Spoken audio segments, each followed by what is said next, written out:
So hey guys, welcome back to our YouTube channel. आज हम लोग पढ़ने वाले हैं पॉलिटिकल साइंस क्लास 12 का फर्स्ट चैप्टर जो है चैलेंजेस ऑफ नेशन बिल्डिंग। इसके बारे में हम लोग लाइन बाय लाइन डिटेल पूरे अच्छे से पढ़ेंगे, पूरे एनसीईआरटी के एक एक पॉइंट को। जो भी बच्चे देख रहे हैं इसको दो पर्सपेक्टिव से पढ़ेंगे। पहले सीयूटी वाले इसको वैसे पढ़ेंगे कि जो मैं इंपॉर्टेंट आपको बताऊंगा वो आप उसको नोट कर लेना कॉपी में, और साथ में जिन बच्चों का भी बोर्ड्स एग्जाम सामने है उनके लिए एक रैपिड डिवीजन के हिसाब से रहेगा। पर मैं पूरा डिटेल में बताऊंगा, आपको एक भी पॉइंट छूटने को नहीं मिलेगा, सब कुछ आपको एक्सप्लेन किया जाएगा, अच्छे से आपको समझ आएगा। तो चलिए हम लोग शुरू करते हैं।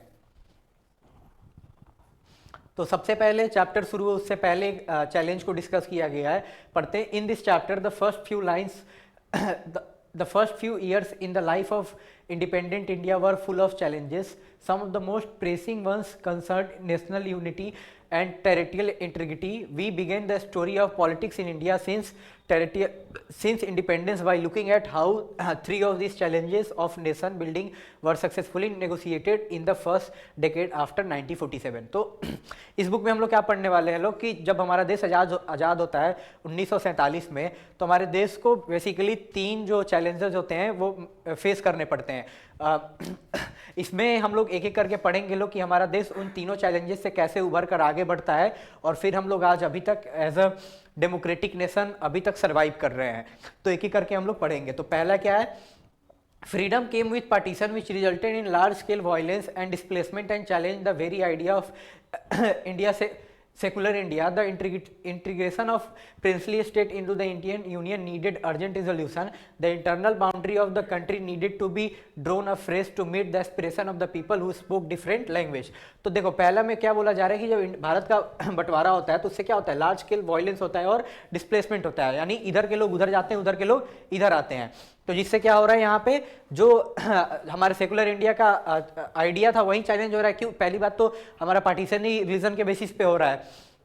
उसके बाद बताया गया है कि जब देश आजाद होता है तो उस समय भारत अलग अलग प्रिंसली स्टेट में डिवाइडेड था। अराउंड 665 प्रिंसली स्टेट में उस समय भारत क्या था, डिवाइडेड था। तो पहले क्या करना था, उनको भारत में एक साथ जोड़ना है। उसके बाद तीसरा प्रॉब्लम क्या है इंडिया को, अब मान लो कोई रीजन हमारे साथ पहले से है, अब लोगों को चाहिए कि हाँ ये देश मतलब ये कंट्री उस स्टेट ये स्टेट उस स्टेट के साथ नहीं रहेगा, यानी अलग अलग कंट्री का बाउंड्री भी न्यू ड्रॉ करना है लोगों को, जो दिक्कत है। तो एक एक करके हम लोग यही तीनों जो चैलेंजेज है इसके बारे में हम लोग इस वीडियो में बात करने वाले हैं, हम लोग इस चैप्टर में पढ़ने वाले हैं लोग। In the next two chapter we shall turn to the other kinds of challenges faced by the country in this early phase. अब आगे के दो चैप्टर में हम लोग क्या पढ़ेंगे, देश को जैसे ही आज़ादी मिलता है 1947 के बाद का जो अर्ली फेज था उसमें और जो दो टाइप का आपको चैलेंजेस फेस करने को मिला था उसके बारे में हम लोग पढ़ने वाले हैं। तो देखो यहां से शुरू होता है।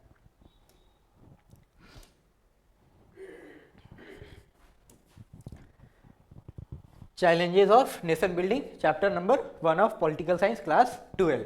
अब देखो यहाँ पे, at the hour of midnight on 15 August 1947 India attend independence, यानी 14 और 15 अगस्त की रात में क्या होता है, मतलब भारत को आज़ादी मिलती है।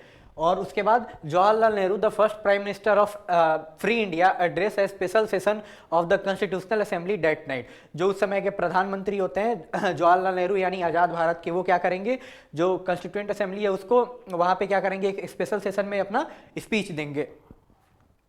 This was the famous tryst with destiny speech that you are familiar with. ये इंपॉर्टेंट है। अब देखो नेहरू का स्पीच का क्या नाम है, ये सीयूटी के एस्पिरेंट इसको क्या करेंगे, नोट कर लेंगे। ये है, तो ये नेहरू का क्या होता है, फेमस स्पीच होता है। ये कहाँ देते हैं, कॉन्स्टिट्यूएंट असेंबली में स्पीच का ये स्पीच है।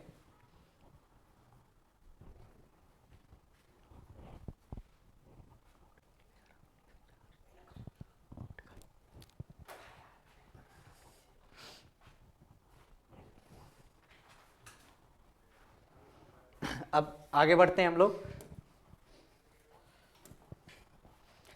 This was the moment Indians have been waiting for. You have read in your history textbook that there were many voices in our national movement, but there were two goals almost every agreed upon. जैसे कि हम लोग इतिहास की किताब में पढ़े हैं कि बहुत सारे लोग नेशनल मूवमेंट से क्या थे, जुड़े हुए थे।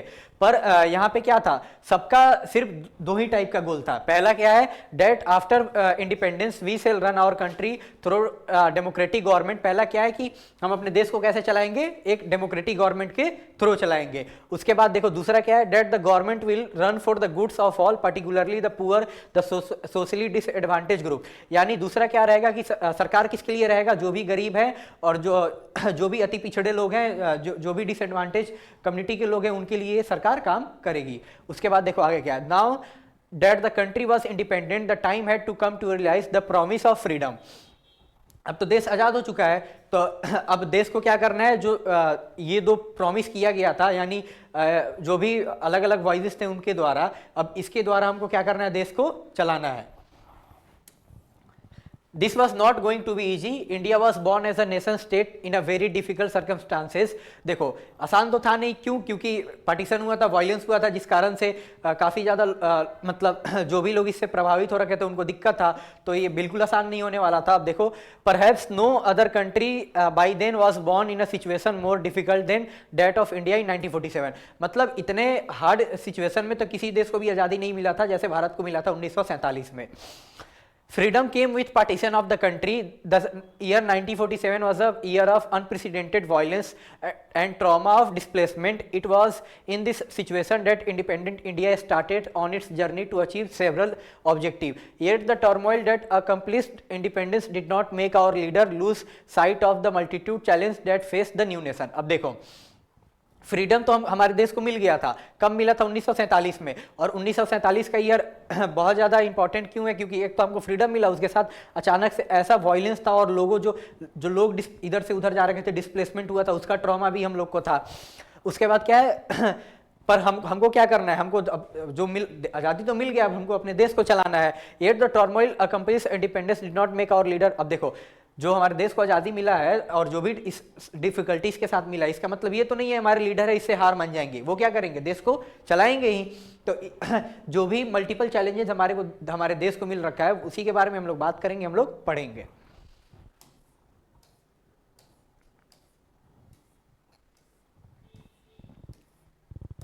अब देखो कितने चैलेंजेस हैं, 3। वेट, हाँ। Broadly, independent India faced 3 kind of challenges. The first and the immediate challenge was to shape a nation that was united yet accommodative of the diversity in our society. देखो पहला क्या था, पहला challenge क्या है, हमको क्या करना है, सबसे पहले क्या करना है, जो हमारे देश को आज़ादी मिल रखा है, हमको यूनाइटेड तो है, पर हम इतने सारे यहाँ पे अलग अलग मतलब विचार के लोग हैं, इतना ज़्यादा डाइवर्सिटी है, तो उन सबको एक साथ जोड़ के रखना है, उन सब के जो भी मांग है उनको हम लोग को पूरा करना है, ताकि वो हमारे साथ अच्छे से रहे, खुश रहे। India was a land of continental size and diversity. Its people spoke different language and followed different culture and religion. At that time, it was widely believed that a country full of such kind of diversity could not remain together for long. अब देखो, भारत क्या एक देश भारत का मतलब जो इतना बड़ा साइज है, किसी कॉन्टिनेंट के बराबर हो सकता है, हमारा देश इतना बड़ा है। यहाँ पे इतने अलग अलग भाषा बोलने वाले लोग हैं, यहाँ पे अलग अलग रिलीजन के लोग हैं, तो इन सबको हमको क्या करना है, एक साथ रखना है। तो ऐसा माना जाता था उस टाइम पे कि कोई इतने डाइवर्सिटी के साथ कोई कंट्री सरवाइव कर ही नहीं सकती है, पर हम लोग उसकी एग्जांपल है। अभी देखो हम लोग अच्छे से हैं, हम लोग एज ए यूनाइटेड कंट्री यहाँ पे अभी भी हम लोग एग्जिस्ट कर रहे हैं।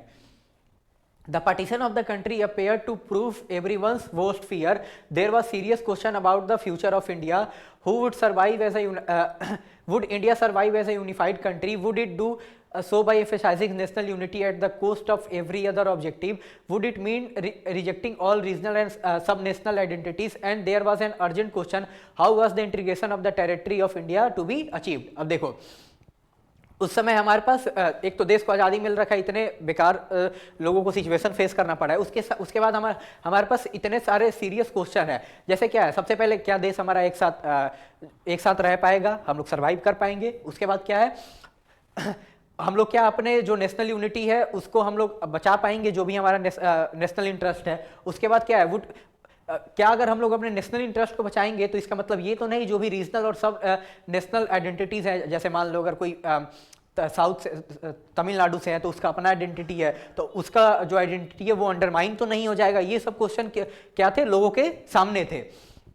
या फिर मतलब यहाँ पे एक और अर्जेंट क्वेश्चन ये भी था, सबसे मेन इंपॉर्टेंट यही था, जो प्रिंसली स्टेट, मतलब उस समय जो भारत आजाद हुआ था, इतने सारे जो प्रिंसली स्टेट थे वो भारत के साथ एक साथ कैसे आएंगे, सबसे बड़ा क्वेश्चन क्या था, यही था। तो पहला चैलेंज ये हो गया। सेकंड क्या है, देखो second challenge was to establish a democracy. दूसरा चैलेंज क्या था, हमको एक लोकतंत्र को यहाँ पे बहाल करना है। You have already studied in the Indian Constitution. You know that the Constitution granted fundamental right and extended rights to vote to every citizen. India adopted representative democracy based on the parliamentary form of government. This feature ensured that the political competition would take place in the democratic framework. अब देखो दूसरा क्या है कि हम लोग क्या जो लोकतंत्र है उसके हिसाब से चल पाएंगे। जो भी हमको अभी फंडामेंटल राइट मिल रखा है या फिर जो हमको राइट टू वोट का मिल रखा है, जो जितने भी सिटीजन है सबको, ये सब हमको किस कारण से मिल रखा है, क्यों, क्योंकि हम लोग पार्लियामेंट्री फॉर्म ऑफ गवर्नमेंट जो डेमोक्रेसी है उसको हम लोग अपनाए हैं। तो उस समय बड़ा सवाल यही था कि क्या ये सब उस समय सरवाइव कर पाएगा कि नहीं कर पाएगा। A democratic constitution is necessary but not sufficient for establishing a democracy. The challenges was to develop democratic practice in accordance with the constitution. अब देखो डेमोक्रेटिक कॉन्स्टिट्यूशन जरूरी नहीं है कि डेमोक्रेसी उससे असली में एस्टैब्लिश हो जाए, क्योंकि डेमोक्रेटिक कॉन्स्टिट्यूशन बांग्लादेश जब आजाद हुआ, एग्जांपल देके मैं बता रहा हूँ, वहाँ पे भी लाया गया था, पर आज बांग्लादेश का हाल देखो, क्या कॉन्स्टिट्यूशन से बांग्लादेश चल रहा है, नहीं चल रहा है। लेकिन एज हम लोग जो भी हैं, हम लोग तो डेमोक्रेटिक कॉन्स्टिट्यूशन लेकर आते हैं, पर अभी भी हम लोग डेमोक्रेटिकली सर्वाइव कर रहे हैं। तो यही इसमें बोला गया है कि द चैलेंजेस वर, जो चैलेंज हमारे सामने क्या था, जो असली में डेमोक्रेसी होता है उसके जो रियल प्रैक्टिस होते हैं उनको हम उसको फॉलो कर पाएंगे कि नहीं कर पाएंगे। ये सेकंड चैलेंज हो गया, ठीक। अब देखो थर्ड चैलेंज है। The third challenge was to ensure the development and wellbeing of the entire society and not only of some section. तीसरा चैलेंज क्या है कि हमको डेवलपमेंट किसका इंश्योर करना है, सबका, सिर्फ कुछ लोगों का नहीं करना है। Here again the constitution clearly laid down the principle of equality and special protection to socially disadvantaged group and religious and cultural communities। अब देखो यहाँ पे जो socially disadvantaged group है और अलग अलग religious और culture communities हैं, उनको क्या दिया गया है कॉन्स्टिट्यूशन में, क्या किस प्रिंसिपल को ले डाउन किया गया है, इक्वालिटी का। यानी सब क्या होंगे यहाँ पे, लॉ के सामने बराबर होंगे, यानी किसी के साथ भी भेदभाव नहीं किया जाएगा। किस बेसिस पे, उनके जो भी लैंग्वेज है, उनके रिलीजन है, उनके कास्ट है, उनके रेस है, इसके बेसिस पे कुछ नहीं भेदभाव होगा। The Constitution also set out in the directive principle of state policy the welfare goals that democratic policy must achieve. The real challenge now was to evolve effective policy for economic development and eradication of poverty. अब देखो constitution में DPSP यानी directive principle of state policy को भी लेकर आया गया कि स्टेट का काम क्या है, वेलफेयर करना, अपने जो भी उस सोसाइटी में लोग हैं उनके वेलफेयर के लिए काम करना है, यानी उनके भलाई का काम करना है। उसके साथ क्या करना है, हमको इकोनॉमिक डेवलपमेंट लेकर आना है, और जो भी गरीबी है उसको हमको क्या करना है, खत्म करना है, हटाना है।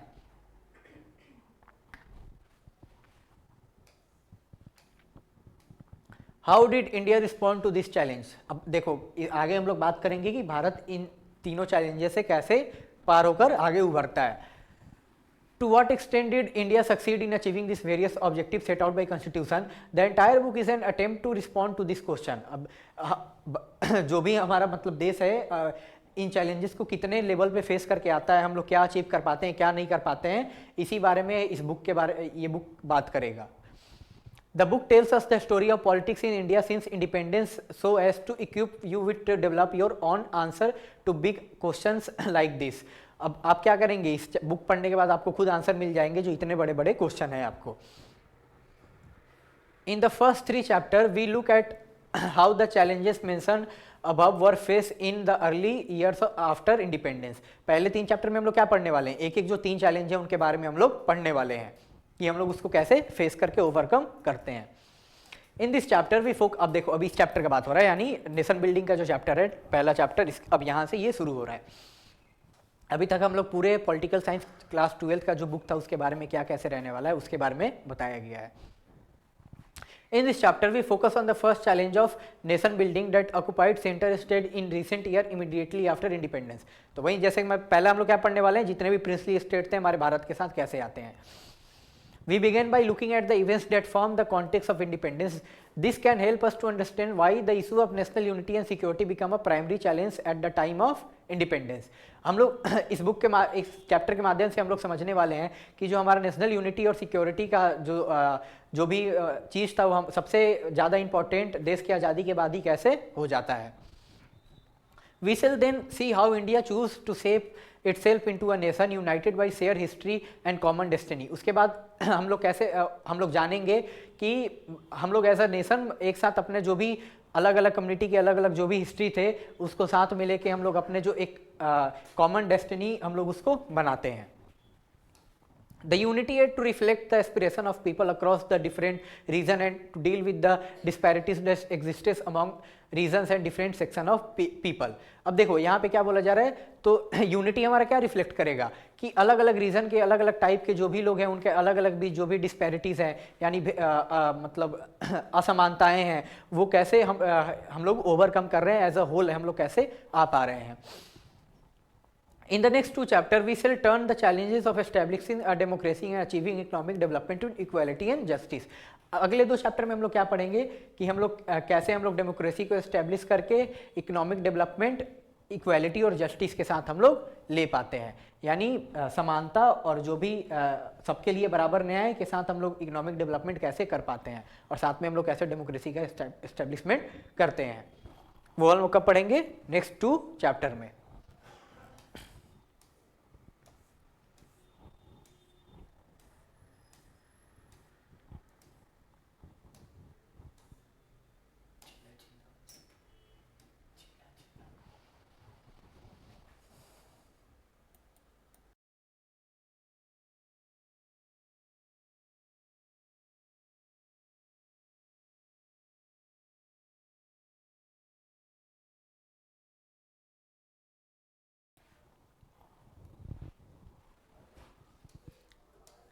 अब ये देखो, ये फैज़ अहमद फैज़ है, ये मतलब इनका ये बॉर्न इनका कहाँ हुआ था? ब्रिटिश इंडिया में. पर जब देश का बंटवारा होता है तो ये कहाँ चले जाते हैं? पाकिस्तान. और पाकिस्तान जाते हैं और पाकिस्तान गवर्नमेंट के काफ़ी क्रिटिकल रहते हैं ये. Born in Sialkot, stayed in Pakistan after partition, a leftist in his political leaning. He opposed the Pakistani regime and was imprisoned. Collection of his poetry included Naqse Faryadi, Daste Saba and Zindan Nama, regarded as one of the greatest poets. अब देखो ये CUT के बच्चे इसको लिख सकते हैं कि पहला फैज़ अहमद फैज़ का मतलब डेट उनका जो बॉर्न का है उनका सियालकोट. कब से कब तक? 1911 से 84 तक. ये पाकिस्तानी गवर्नमेंट के क्या थे? ये क्रिटिकल थे यानी सपोर्ट में नहीं थे, तो उस कारण क्या किया जाता है? इनको जेल में डाल दिया जाता है. इनका तीन जो शायरी का कलेक्शन है वो काफ़ी ज़्यादा फेमस है. तीनों का नाम ये है, नक्शे फरियादी, दस्ते सबा और तीसरा क्या है? जीदान नामा. और इनको मतलब साउथ एशिया में उस समय 20वीं सेंचुरी के सबसे महान पोइट में से एक इनको दर्जा दिया गया है. अभी भी अगर कोई हिस्ट्री आगे ये सब पढ़ेगा या फिर जाएगा तो फैज़ अहमद फैज़ का हम लोग बहुत सारे शायरी पढ़ते हैं. इनको इंडिया में तो वैसे नहीं देखा जाता है इनको, क्योंकि इंडियंस खुद इनके जो होते हैं जो भी लाइन पोइट्री के यूज़ करते हैं बहुत ज़्यादा.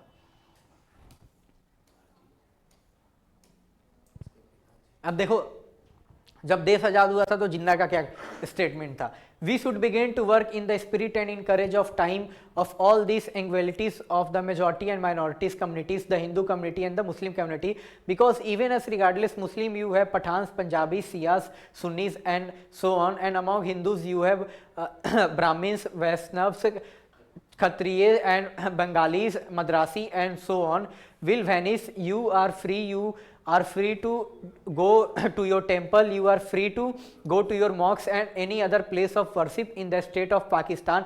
You may belong to any religion or caste or creed, that has nothing to do with the business of the state. ऐसा जिन्ना का कहनाम था. और आज रियलिटी देखो, पाकिस्तान में जब देश पाकिस्तान मतलब बना था तो उस समय पाकिस्तान में जो मतलब हिंदू का पॉपुलेशन अराउंड 20% के ज़्यादा ही था, अराउंड 30 और 20% के बीच में था. एग्जैक्ट नंबर मुझे याद नहीं है.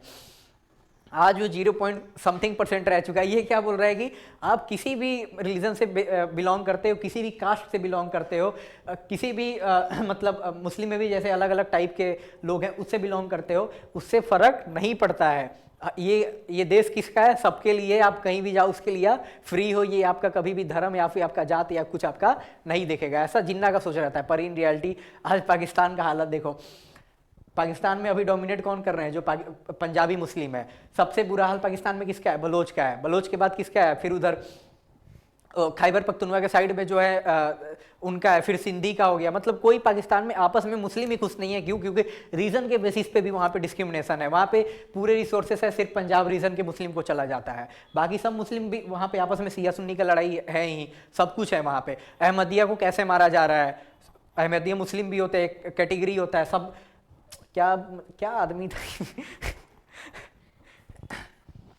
ये मोहम्मद अली जिन्ना का प्रेसिडेंशियल एड्रेस होता है पाकिस्तान की कॉन्स्टिट्यूएंट असेंबली में, कराची 11 अगस्त 1947 को।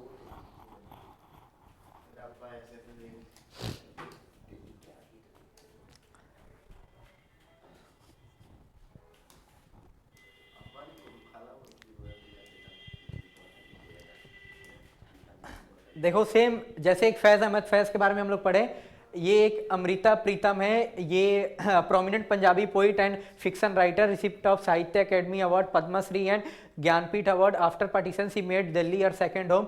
सी was active in writing editing Nagmani Punjabi monthly magazine till her last. ये भी एक मतलब बुक ये सब लिखती थी, कॉलम लिखती थी न्यूज़पेपर में। तो ये पहले पाकिस्तान साइड का जो रीजन था, जो इंडिया का, उधर रहती थी। जब देश का बंटवारा हुआ तो वो उधर से इधर आ गई। तो इनके बारे में बताया गया है। इनका कुछ ये इनका एक टुडे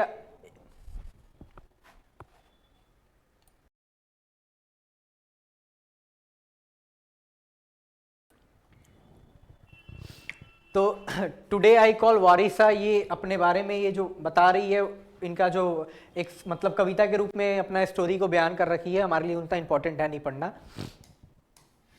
अब देखो नेहरू का ये लेटर है चीफ मिनिस्टर को, इंश्योर करता है जब पार्टीशन हुआ रहता है तो काफ़ी ज़्यादा वायलेंस हुआ रहता है। तो जो भी मुस्लिम इंडिया में रहते हैं तो वो अनकंफर्टेबल फील ना करें, उनको डर ना लगे। उस कारण से वो चीफ मिनिस्टर को लेटर भेजते हैं कि आपको क्या करना है, आपके रीजन में जो भी माइनॉरिटीज़ हैं उनको देखभाल करना है, आपको उनको अच्छे से ध्यान देके रखना है। तो यही देखो क्या लिखा है Nehru, we have a Muslim minority who are so large in number that they cannot even if they want go anywhere else। यानी हमारे पास मुस्लिम मतलब जो माइनॉरिटी में है वो इतने ज़्यादा नंबर में है कि अगर वो चाहेंगे भी कहीं जाने का तो वो नहीं जा सकते हैं, क्योंकि उनका पॉपुलेशन ही इतना ज़्यादा है। This is a basic of fact about which there can be no argument, whatever the provocation from Pakistan and whatever the indignities and horrors inflicted on non-Muslim there we have got to deal with and this minority in a civilized manner।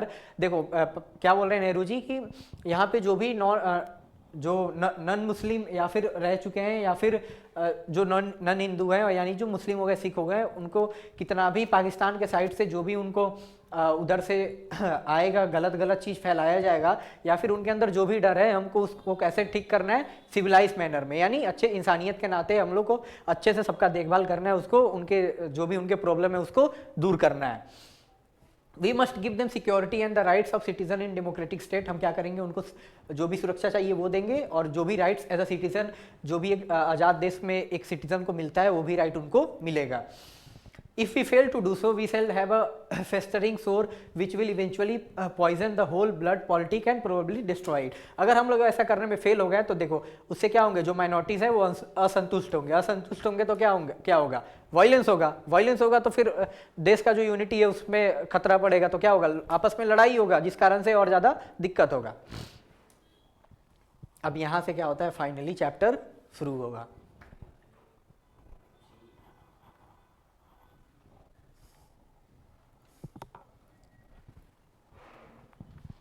देखो क्या है, partition, displacement and rehabilitation.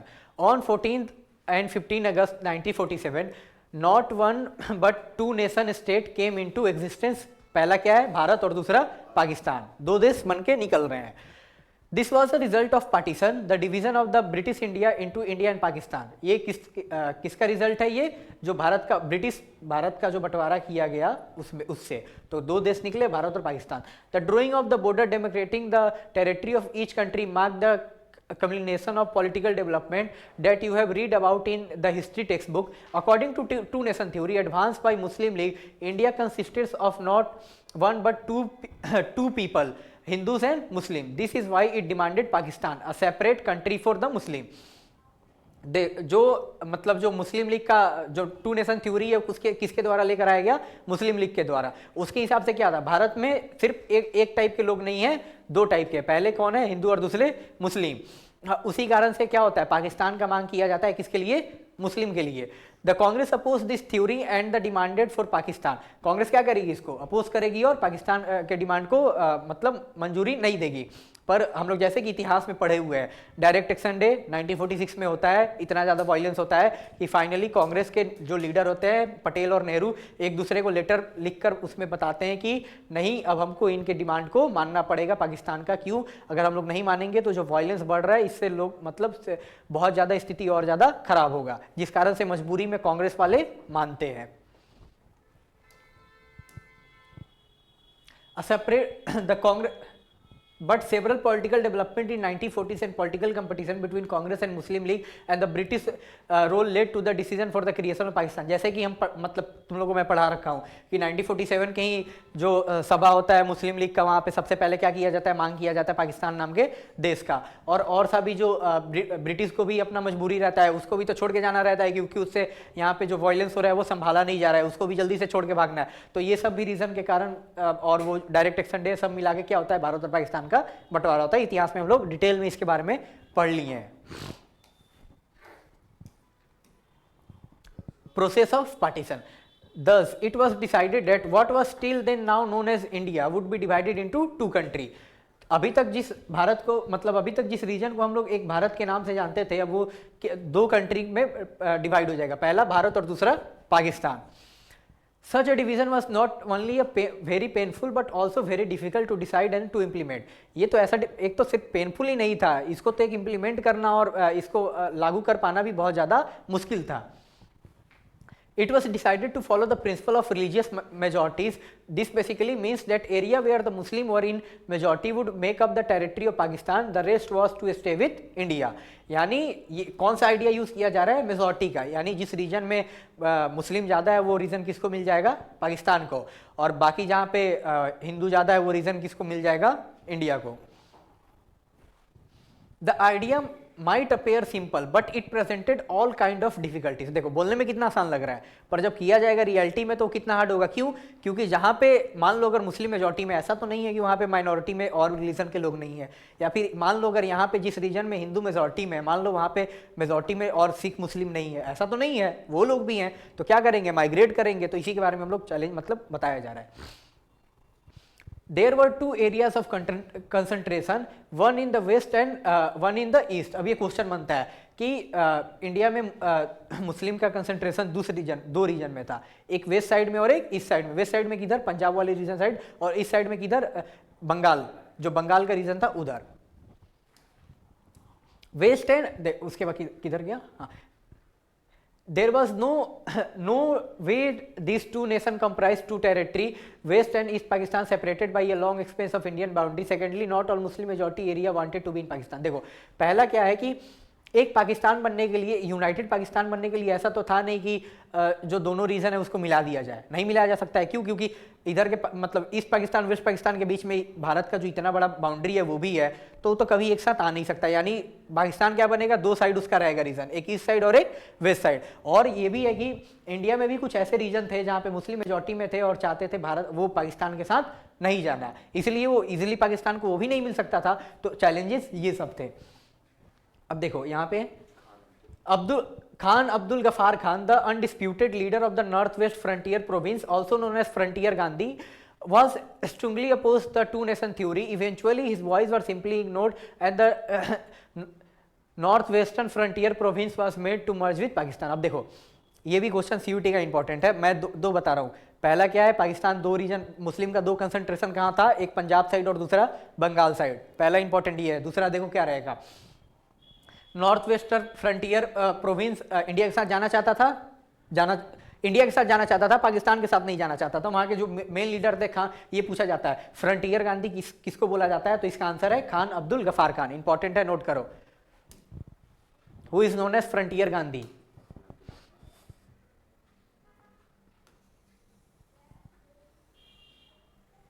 पहला ये important है, ये किस reason के leader थे, नॉर्थ वेस्टर्न फ्रंटियर प्रोविंस यानी NWFP, और ये नहीं चाहते थे पाकिस्तान के साथ ये रीजन जाए। अगर ये रीजन हमारे पास रहता तो अभी अफगानिस्तान का जो बाउंड्री होता है पाकिस्तान के साथ, पूरा बाउंड्री अफगानिस्तान के साथ मोस्ट ऑफ द हम लोग के साथ लगा रहता, अगर ये रीजन हमको मिल गया रहता तो पर इवेंचुअली क्या होता है, इनको दबाया जाता है, इनके वॉइस को इग्नोर होता है, और फाइनली ये जो तुम्हारा नॉर्थ वेस्टर्न फ्रंटियर प्रोविंस है किसके साथ शामिल होगा, पाकिस्तान के साथ।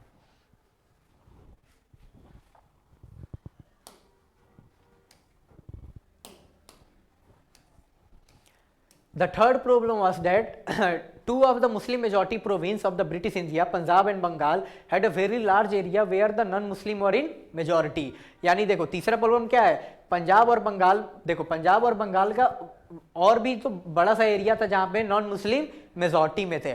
यानी जो पंजाब अभी यूनाइटेड जो पंजाब होता है उसका पार्ट पाकिस्तान के पास भी है, इंडिया के पास भी है।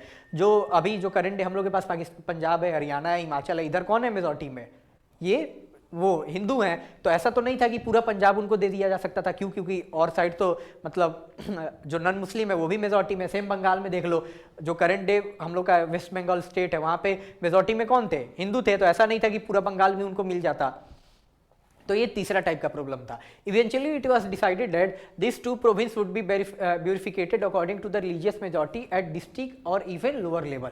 यानी क्या डिसाइड किया गया कि जो पंजाब और बंगाल का रीजन है, इसको हम लोग किस रीजन पे डिवाइड करेंगे, लाइन कैसे हम लोग खींचा जाएगा, डिस्ट्रिक्ट, या फिर जहाँ पे डिस्ट्रिक्ट नहीं, अगर रीजन वाइज, जैसे मान लो एक सैदुल अजाब एक रीजन है, उस रीजन में अगर हिंदू मेजॉरिटी है तो ये रीजन किसको मिल जाएगा, इंडिया को। यानी हम लोग एकदम सबसे नीचे वाले लेवल पे जाके क्या होगा, पंजाब और बंगाल का वो क्या होगा, लाइन खींचा जाएगा। इसमें भी जैसे मैं बताया था हिस्ट्री में कि इसमें भी बहुत सारा हुआ। जो तुमको मुर्शिदाबाद पाकिस्तान को मिलना चाहिए था वो हमारे पास रह गया, जो हमारे पास चिटागोंग हिल्स ट्रैक्स हमको मिलना चाहिए था वो बांग्लादेश में रह गया। सेम तुम्हारा लाहौर के साथ हुआ, वो सब भी रीजन हमारा ही था। अब देखो, the decision would not made by the midnight of 14 and 15 अगस्त। मतलब ये ऐसा डिसीजन था कि 14 और 15 तारीख की रात को तो हम लोग ले नहीं सकते थे, एक मतलब कुछ तो घंटों का तो बात ये था नहीं, इसमें टाइम लगता क्योंकि एक एक रीजन को देखना था।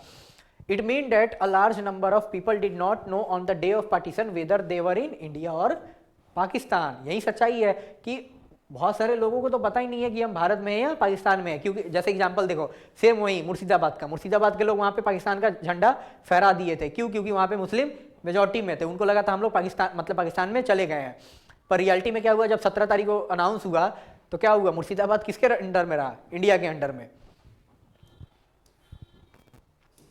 The partition of these two provinces caused the deepest trauma of partition। इन्हीं दो प्रोविंस के पार्टीशन के ही कारण क्या हुआ, जो भी मारकाट हुआ इन्हीं दो प्रोविंस के, क्योंकि लोग इधर से उधर माइग्रेट कर रहे थे इन्हीं दो रीजन में, और इसी में जो सबसे ज़्यादा हम लोग को ट्रॉमा देखने को मिलता है। This was related to the fourth and the most intraceable of all the problems of the partition. This was the problem of minorities on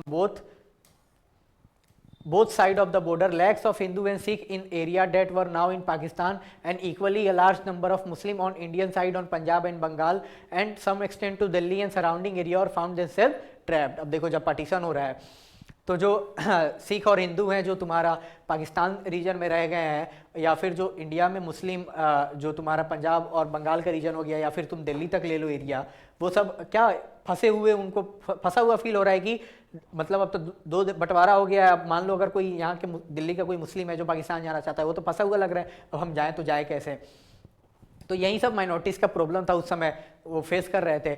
They were to discover that they were undesirable aliens in their own home in the land where they and their ancestor had lived for century। अब उनको ऐसा लग रहा था कि हम अपने ही जमीन पे हम क्या हो गए हैं, एलियन हो गए हैं। क्यों? क्योंकि देश का बंटवारा हो गया है। एक टाइम पे वो उन पूर्वजों का वो जमीन था, शुरू से वो अपना बचपन वहीं पे काटे, पर अब पार्टीशन के चलते क्या हो रहा है, उनको वो एरिया छोड़ना पड़ रहा है।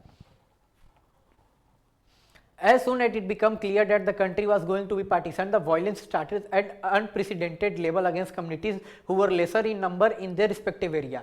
जैसे ही पता चलता है कि देश का बंटवारा होने वाला है, जिस रीजन में जो मेजॉरिटी में थे वो क्या करते हैं, जिस रीजन में जो माइनॉरिटी पे है उस पर अत्याचार करने लगते हैं। यानी जिस जिस रीजन में जो ताकतवर होगा वो क्या करेगा, जो दबे हुए होंगे उन पे अत्याचार करना शुरू कर देगा, जैसे ही पता चलता है जब देश का बंटवारा होने वाला है। No one had quite anticipated the scale of this problem. No one had any plans for the handling this. Initially, the people and the political leader keep hoping that the violence was temporary and would be controlled soon. But soon the violence went out of control. पहले तो लोगों को पता ही नहीं रहता है कि इतना कुछ इतने बड़े लेवल पे वायलेंस होगा, और जो भी उनके पास कोई प्लान नहीं रहता है, और जो पॉलिटिकल लीडर होते हैं उनको पहले क्या लगता है कि यार कोई नहीं, टेम्पररी है, अचानक से मतलब आगे चल के धीरे धीरे सब ठीक हो जाएगा। पर ऐसा नहीं होता है। वायलेंस क्या हो जाएगा, आउट ऑफ कंट्रोल हो जाएगा। Such communities on both sides of the border were often compelled to leave their homes at few hours notice. और ऐसे जो दोनों साइड बॉर्डर में मतलब जो भी कम्युनिटीज माइनॉरिटीज फंस गए थे, उनको अचानक से कुछ घंटों पहले पता चलता है कि अब हमको देश को छोड़ना पड़ेगा, वो भी इतने कम समय में। अब देखो क्या है consequence of partition. The year 1947 was year of one of the largest and most abrupt, unplanned and tragic transfer of population that human history has known. यानी क्या बोला जाता है, 1947 का जो साल है वो सबसे बड़ा और सबसे अनप्लान्ड तरीके से और सबसे खतरनाक तरीके से किया गया पॉपुलेशन का डिस्प्लेसमेंट है अभी तक के ह्यूमन के इतिहास में। मतलब ऐसे हुआ ही नहीं था कभी। There were killings and atrocity on both sides of the border. In the name of religion, people of one community ruthlessly killed and maimed people of the other communities. यानी धर्म के नाम पर क्या किया जा रहा है, लोगों को मारा जा रहा है बिना कुछ सोचे समझे। क्यों? क्योंकि वो उनके धर्म का नहीं है। Cities like Lahore, Amritsar and Kolkata become divided into communal zone. Muslim would avoided going into an area where mainly Hindus or Sikh lived. Similarly, Hindus and Sikh stay away from area of Muslim providence. यानी जिस पहले तो तुम्हारा हो गया लाहौर, अमृतसर और कोलकाता में सबसे ज़्यादा यहीं अलग अलग कम्युनल जोन बन जाते हैं। यानी जिस रीजन में जहाँ पे अगर मुस्लिम मेजॉरिटी में है तो हिंदू और सिख जाना अवॉइड करेंगे। सेम अगर मान लो अगर सिख या फिर हिंदू जिस रीजन में मेजॉरिटी में है वहाँ पे मुस्लिम जाना अवॉइड करेंगे।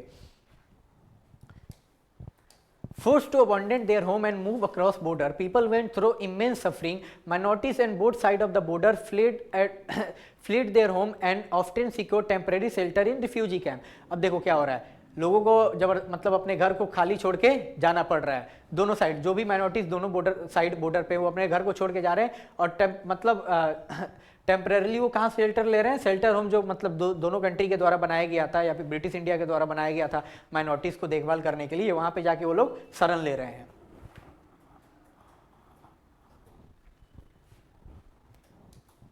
They often found unhelpful local administration and police in what was still recently their own country. They traveled to the other side of the new border by all sort means, often by foot. Even during this journey, they were often attacked, killed or raped. Thousands of women were abducted. They were made to convert to the religion of their abductor and were forced to marriage. अब देखो जो refugee camp है वो बनाया किस reason में जा रहा है, जैसे जिस रीजन में जो माइनॉरिटीज में वो जाएंगी उस एडमिनिस्ट्रेशन से हेल्प लेंगे। जो एडमिनिस्ट्रेशन अभी तक उनको हेल्प करने वाली थी अब वो क्या करेगी, उनको हेल्प नहीं कर रही है। वो अब मान लो माइग्रेट हो गए जो इस साइड से दूसरे साइड जा रहे हैं, ऐसा तो नहीं है कि वो आसानी से जा सकते हैं, लोग पैदल चलते चलते जा रहे हैं, और जो उसमें पकड़े जा रहे हैं उनको क्या किया जा रहा है, मारा जा रहा है। और जो भी वुमेन उनको उनके साथ रेप किया जा रहा है उनको, और अगवा करके क्या कर लिया जा रहा है, जो आदमी उसको अगवा कर रहा है उसका धर्म परिवर्तन करवा के अपने रिलीजन का करवा ले रहा है। समझ आया? दोनों side. In many cases, women were killed by their own family member to preserve the family honor. Many children were separated from their parents. Those who did manage to cross the border found that they had no home. For lakhs of these refugees, the country freedom meant life in refugee camp and for months and sometimes for years. अब देखो यहाँ पे क्या हो रहा है, बहुत सारी वुमेन को तो क्या कर दिया जा रहा है, मार दिया जा रहा है। क्यों? ताकि मतलब अगर वो पकड़ाएंगी नहीं, मतलब उनके साथ कोई रेप नहीं करेगा, उनको मतलब अगवा करके ले नहीं जाएगा, ताकि उनके मतलब उनका इज्जत बचाया जा सके। इस चक्कर में जो फैमिली वाले मेंबर हैं वही क्या कर दे रहे हैं, पहले तो वुमेन को मार दे रहे हैं। उसके बाद देखो क्या हो रहा है, मान लो कोई बॉर्डर क्रॉस करके इधर आ भी जा रहा है, वो क्या पता चल रहा है, वो तो बॉर्डर क्रॉस करके आ गया पर उसके फैमिली वाले नहीं आ पाए, कोई मर गए, कोई उधर ही फंसे रह गए। यहाँ पे वो आके कहाँ रहेगा, अब रिफ्यूजी कैंप में। अब उसको मान लो परमानेंट शेल्टर मिलने में उसको सालों लग जा रहा है, महीनों किसी को लग जा रहा है, ऐसे करके। Writers, poets and filmmaker of India and Pakistan have expressed the ruthlessness of the killings and the sufferings of the displacement and violence in their novels, short stories, poem and films। अब जो भी किताब लिखने वाले हैं या फिर जो भी कविता लिखने वाले हैं वो क्या, या फिर जो भी फिल्म बनाने वाले हैं क्या करते हैं, दोनों साइड के, भारत और पाकिस्तान के, वो इस वायलेंस को कंडेम्ड करते हैं, वो अपने कहानी में दिखाते हैं, दर्शाते हैं और बोलते हैं कि ये सब ऐसा नहीं होना चाहिए था। While the recounting the trauma of the partition, they had often used phrases that the survivor themselves used to describe partition as division of hearts। अब ये लोग जो भी पोइट्स हैं, राइटर हैं या फिर फिल्म डायरेक्टर है, वो क्या कर रहे हैं, इस जो पार्टीशन का इस ट्रॉमा को दिखाने के लिए कौन सा फ्रेज यूज कर रहे हैं, जो मतलब यही जो रिफ्यूजी हैं उनके द्वारा यूज किया जा रहा है। क्या बोला जा रहा है कि भारत का बंटवारा नहीं हुआ है, किस चीज का बंटवारा है, उनके दिल का बंटवारा हुआ है। क्या, डिवीजन ऑफ हार्ट्स। ये इंपॉर्टेंट है, पूछा जा सकता है। Which phrase were use by refugee survivor in the both region. Answer क्या होगा, division of heart. The partition was not merely a division of properties, liabilities and assets or political division and the country and the administrative apparatus. What also got divided were the financial assets and things like tables, chair, typewriter, paper clips, books and also musical instrument of the police band. The employee of the government and the railway were also divided. अब देखो ऐसा नहीं है कि सिर्फ जो भी reason है उसको डिवाइड किया जा रहा है, एडमिनिस्ट्रेटिव रीजन क्या क्या डिवाइड हो रहा है तुम्हारे यहाँ पे, जो भी पैसा है उसको डिवाइड किया जा रहा है, जो टेबल है, चेयर है, टाइपराइटर है, पेपर हो गए, जो भी तुमको पुलिस के पास म्यूजिकल इंस्ट्रूमेंट रहते थे, गवर्नमेंट के एम्प्लॉई हैं, जितने भी रेलवे का जो रीजन था, रेलवे जितने ट्रेन थे, उसको भी क्या किया जा रहा है यहाँ पे, उसका भी बंटवारा किया जा रहा है दोनों कंट्री के बीच में, यानी रिसोर्सेस का भी बंटवारा हो रहा है।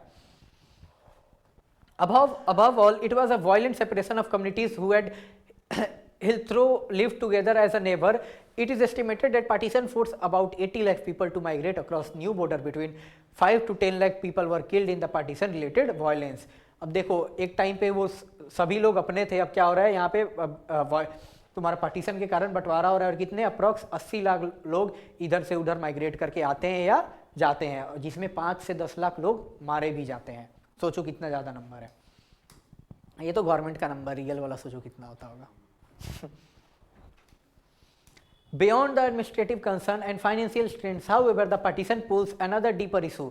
यानी देखो अब यहाँ पे सिर्फ फाइनेंशियल स्ट्रेन और एडमिनिस्ट्रेटिव डिवीजन के अलावा यहाँ पे और भी मतलब अलग सा एक जो तुम्हारा सोशल इशू क्रिएट हो गया था, वो यहाँ पे मेन प्रॉब्लम है। The leader of the Indian national struggle did not believe in the two nation theory and yet the partition on religious basis had taken place।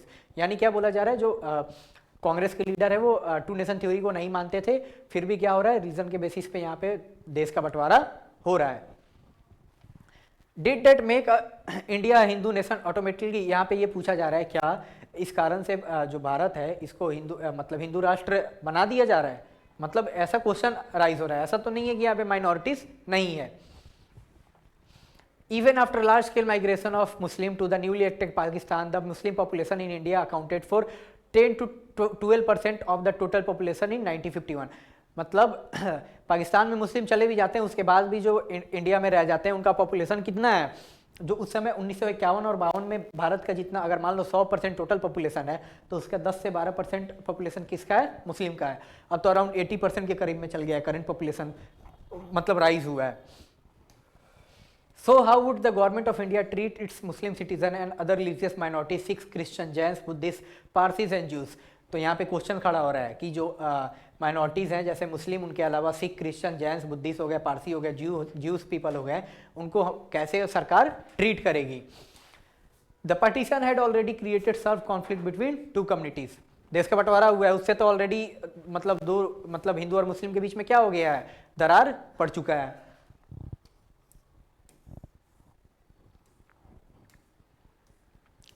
They were competing political interests behind this conflict. The Muslim League was formed to protect the interest of the Muslim in colonial India. It was in the forefront of the demand for separate Muslim nation. Similarly, there was organization which are trying to organize Hindus in order to turn India into a Hindu nation. But most of the national movement leaders believed that the India must respect all person of all religion irrespective of their caste, religion and anything. अब देखो यहाँ पे क्या बोला जा रहा है कि मुस्लिम, सबसे पहले मुस्लिम लीग का स्थापना किया जा रहा है। क्यों? क्योंकि जो मुस्लिम लीग है वो क्या करेंगे, मुस्लिम के इंटरेस्ट को प्रोटेक्ट करेंगे, उनके इंटरेस्ट को बचाएंगे। सेम इधर हिंदू राष्ट्र बनाने के लिए भी एक पॉलिटिकल पार्टी जिसका नाम हिंदू महासभा है उसका फॉर्मेशन होता है। क्यों? ताकि वो भारत को आगे चल के हिंदू राष्ट्र बनाए। पर हमारे जो उस समय के जो नेता थे जो फ्रीडम मूवमेंट में पार्टिसिपेट कर रखे थे, मोस्ट ऑफ द नेता का ऐसा सोच नहीं था।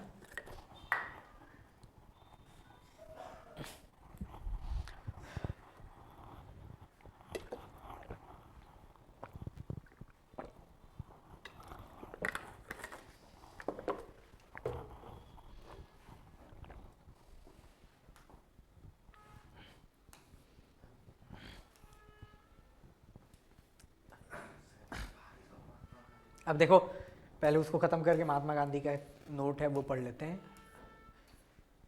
इधर गया, हाँ।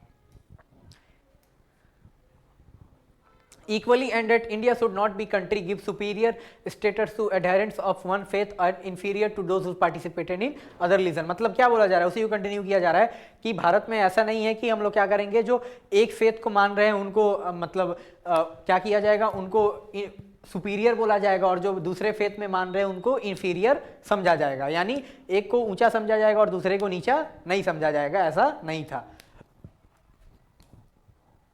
All citizen would be equal irrespective of their religious affiliation. यानी सभी इस देश के नागरिक क्या होंगे, बराबर होंगे, irrespective of their religious identity. Being religious or believer would not be test of citizenship. They cherish therefore the idea of secular nation. The ideal was enriched in the Indian Constitution. यहाँ पे क्या बोला जा रहा है कि जरूरी नहीं है कि आप किसी धर्म में माने या ना माने, इसका कोई जरूरी नहीं है इस देश का नागरिक होने के लिए। यहाँ पे आपको क्या किया जाएगा, बराबर अधिकार दिया जाएगा इस सेकुलर नेशन में, जो हमको किस चीज से मिला है, भारत के संविधान से। अब गांधी जी के बारे में कुछ है, ये देख लीजिएगा। Mahatma Gandhi sacrifice. On 15th August 1947, Mahatma Gandhi did not participate in any of the Independence Day celebration. 15 August 1947 को महात्मा गांधी जो देश का बंटवारा होता है उसके सेलिब्रेशन में, उसके उत्सव में भाग नहीं लेते हैं। He was in Kolkata in area where were torn by the gruesome riots between Hindu and Muslim. He was saddened by the communal violence and disheartened that the principle of ahimsa, non-violence and satyagraha, active but non-violent resistance that he had lived and worked for had failed to bind the people in trouble time। अब देखो महात्मा गांधी दुखी क्यों है, दुखी इसलिए है क्योंकि क्या हो रहा है, हिंदू और मुस्लिम के बीच में यहाँ पे कम्युनल राइट है, जिस कारण से उनको क्या हो रहा है, उनको बहुत ज़्यादा उनके दिल को ठेस पहुँचता है। क्यों? क्योंकि वो सालों से जिस नॉन वायलेंस और सत्याग्रह के प्रिंसिपल पे भरोसा किए थे, क्या हो रहा है, वो उनके आंखों के सामने फेल हो रहा है। लोग क्या कर रहे हैं, ऐसे टाइम पे एक दूसरे के साथ नहीं है, एक दूसरे को क्या कर रहे हैं, मार काट रहे हैं। Gandhiji went to pursue the Hindus and Muslims to give up violence. His presence in Kolkata greatly improved the situation and coming of independence was celebrated in the spirit of communal harmony with joyous dancing in the street। अब गांधी जी के रहने से क्या होता है, मतलब जो situation Kolkata में रहता है उसको मतलब वो इम्प्रूव होता है, अच्छा होता है, और लोग क्या करते हैं, एक साथ मतलब मिलके देश की आज़ादी को सेलिब्रेट करते हैं। Gandhi ji prayer in the spirit of communal Gandhiji prayer meeting attracted large crowds, but this was short-lived as the riot between Hindu and Muslim erupted once again, and Gandhiji had to restore to fast to bring peace। अब देखो क्या हो रहा है यहाँ पे, जो गांधी जी यहाँ पे भाईचारा लेकर आए थे, ये क्या हो रहा है, बहुत जल्दी ही खत्म हो जा रहा है। फिर से क्या हो जा रहा है, हिंदू मुस्लिम का वायलेंस शुरू हो जा रहा है। अब गांधी जी क्या करेंगे, पीस मतलब शांति है, उसके लिए गांधी जी किस चीज़ पे चल जानते हैं, भूख हड़ताल पे। Next month, Gandhiji moved to Delhi where large-scale violence had erupted. He was deeply concerned about ensuring that Muslims should be allowed to stay in India with dignity as equal citizen। अब Gandhi ji next month कहाँ चल जाएंगे, दिल्ली, जहाँ पे violence बहुत ज़्यादा erupt हो रखा है और गांधी जी बहुत ज़्यादा कंसर्न है इस चीज़ से। गांधी जी का क्या नाम है कि जो मुस्लिम है वो भारत में उनको बराबर से सब कुछ बराबर का अधिकार मिले और वो यहाँ पे अच्छे से रहे। इस बारे में गांधी जी क्या है, डीपली कंसर्न है। He was unhappy with what he saw as the Indian government decision not to honor its financial commitment to Pakistan. With all this in his mind, he undertook what turned out to be his last fast in January 1948. As in Kolkata, he had a fast, a dramatic effect in Delhi. Communal tension and violence reduced. Muslims of Delhi and surrounding area could safely return to their homes. The government of India agreed to give Pakistan its due. अब देखो, जैसे ही पाकिस्तान, ये extra मैं बता रहा हूँ, जैसे ही पाकिस्तान भारत पे हमला करेगा, भारत जो भी पैसा पाकिस्तान को देना रहता है, जो बंटवारा में डिसाइड हुआ रहता है, भारत क्या करेगा, उसको देने से मना कर देगा। अब गांधी जी को ये चीज़ अच्छा नहीं लगेगा। गांधी जी क्या बोलेंगे कि नहीं देना चाहिए। गांधी जी क्या करेंगे, इसके लिए भूख हड़ताल करेंगे। कहाँ, कोलकाता में करेंगे।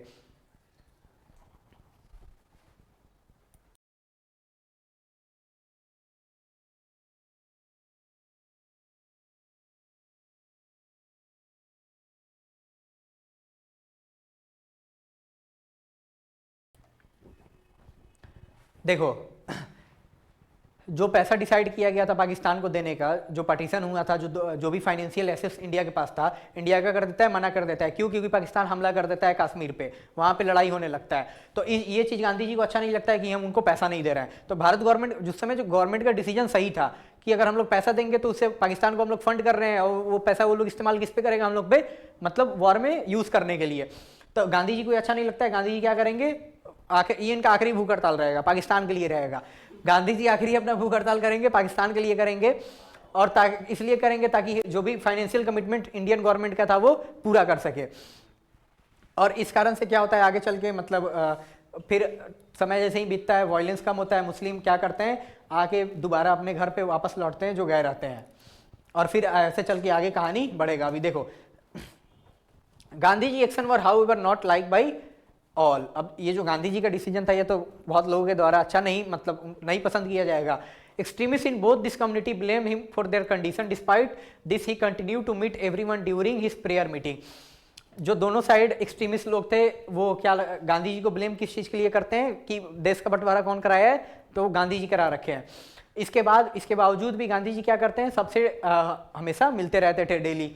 Finally, on 13 January 1948, one such extremist, Nathuram Vinayak Godse, walked out to Gandhiji during his evening prayer in Delhi and fired 3 bullets at him, killing him instantly.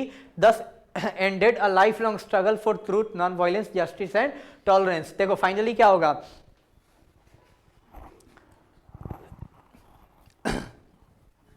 Finally क्या होगा तुम्हारा 30 जनवरी 1948 को, उसी में से एक वैसे एक्सट्रीमिस्ट थे, उनका क्या नाम है, नथुराम विनायक गोडसे। वो क्या करते हैं, शाम को गांधी जी को दिल्ली में क्या करेंगे, 3 बुलेट फायर करेंगे उन पे, और वहीं पे गांधी जी का क्या हो जाएगा, मृत्यु। इसके साथ ही गांधी जी का लाइफ लॉन्ग स्ट्रगल रहता है सच्चाई के लिए, अहिंसा के लिए और न्याय के लिए, और मतलब टॉलरेंस यानी भाईचारा के लिए, वो यहाँ पे जाके खत्म होता है।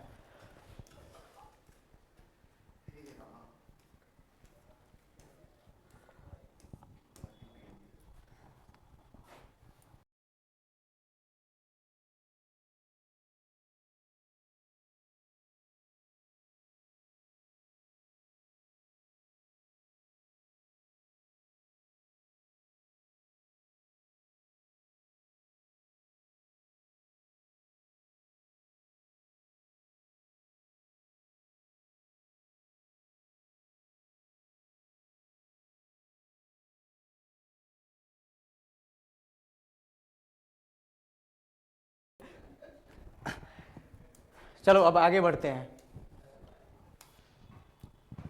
Integration of princely state. अब जो उस समय प्रिंसली स्टेट थे, यानी अलग अलग जो किंगडम थे, वो क्या होंगे, भारत के साथ कैसे मिलेंगे, इसके बारे में हम लोग डिटेल में पढ़ने वाले हैं।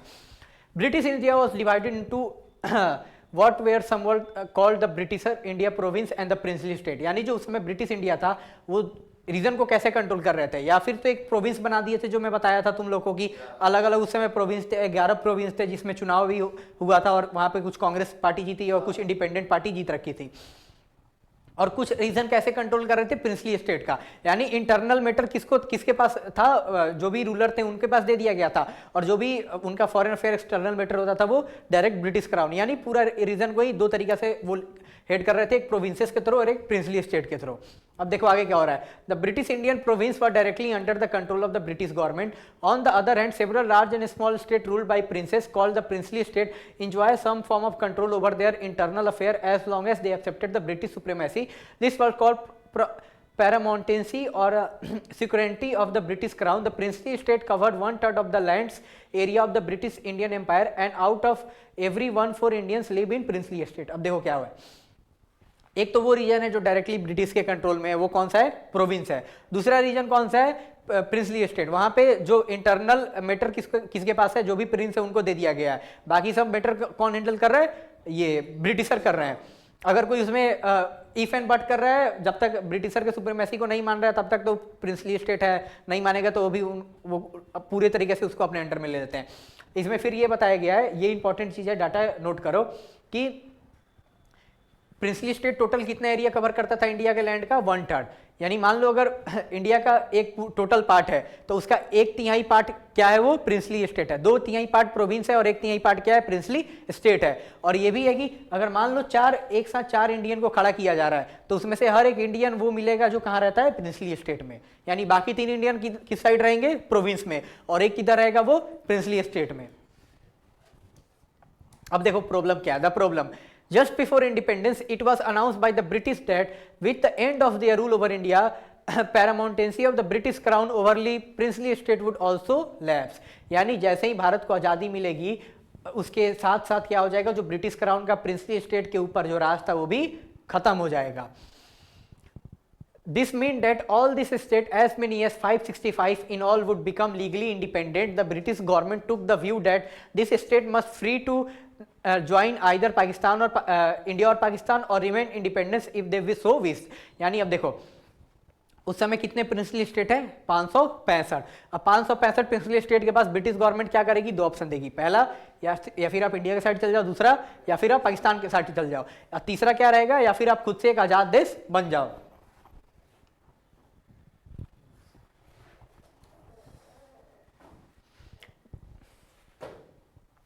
This was a very serious problem and could be threatened the very existence of the United India। अब देखो ये क्या हो रहा है, sorry, the decision was left not to the people but to the princely rulers of the state। This was a very serious problem that could threaten the very existence of United India। अब देखो किसके साथ रहना है, किसके साथ नहीं रहना है, ये जनता को डिसाइड नहीं करना है। कौन कर रहा है, जो उस प्रिंसली स्टेट के रूलर हैं, यानी जो महाराज जो रूलर हो गए वो करेंगे। तो बताओ रहना किसको है, लोगों को, पर डिसाइड कौन कर रहा है, रूलर। तो ये ऐसे अगर मान लो महाराज इधर उधर जाएंगे, इंडिपेंडेंट रहेंगे, तो जो भारत एक यूनाइटेड था वो क्या हो जाएगा, टूट के रह जाएगा। तो ये बहुत बड़ा प्रॉब्लम हमारे सामने उस समय अराइज हुआ था। The problem started very soon. First of all, the ruler of Travancore announced that the state had decided on independence। सब देखो जैसे ही देश को आज़ादी मिलती है तो ट्रेवनकोर यानी प्रेजेंट डे केरला, जो केरला के जो केरला स्टेट जो बन गया, रिप्लेस हुआ है, वो पहले ट्रेवनकोर किंगडम था, वो क्या करता है, अनाउंस करता है कि हम क्या रहेंगे, एक आज़ाद देश बनेंगे। फिर रहता है द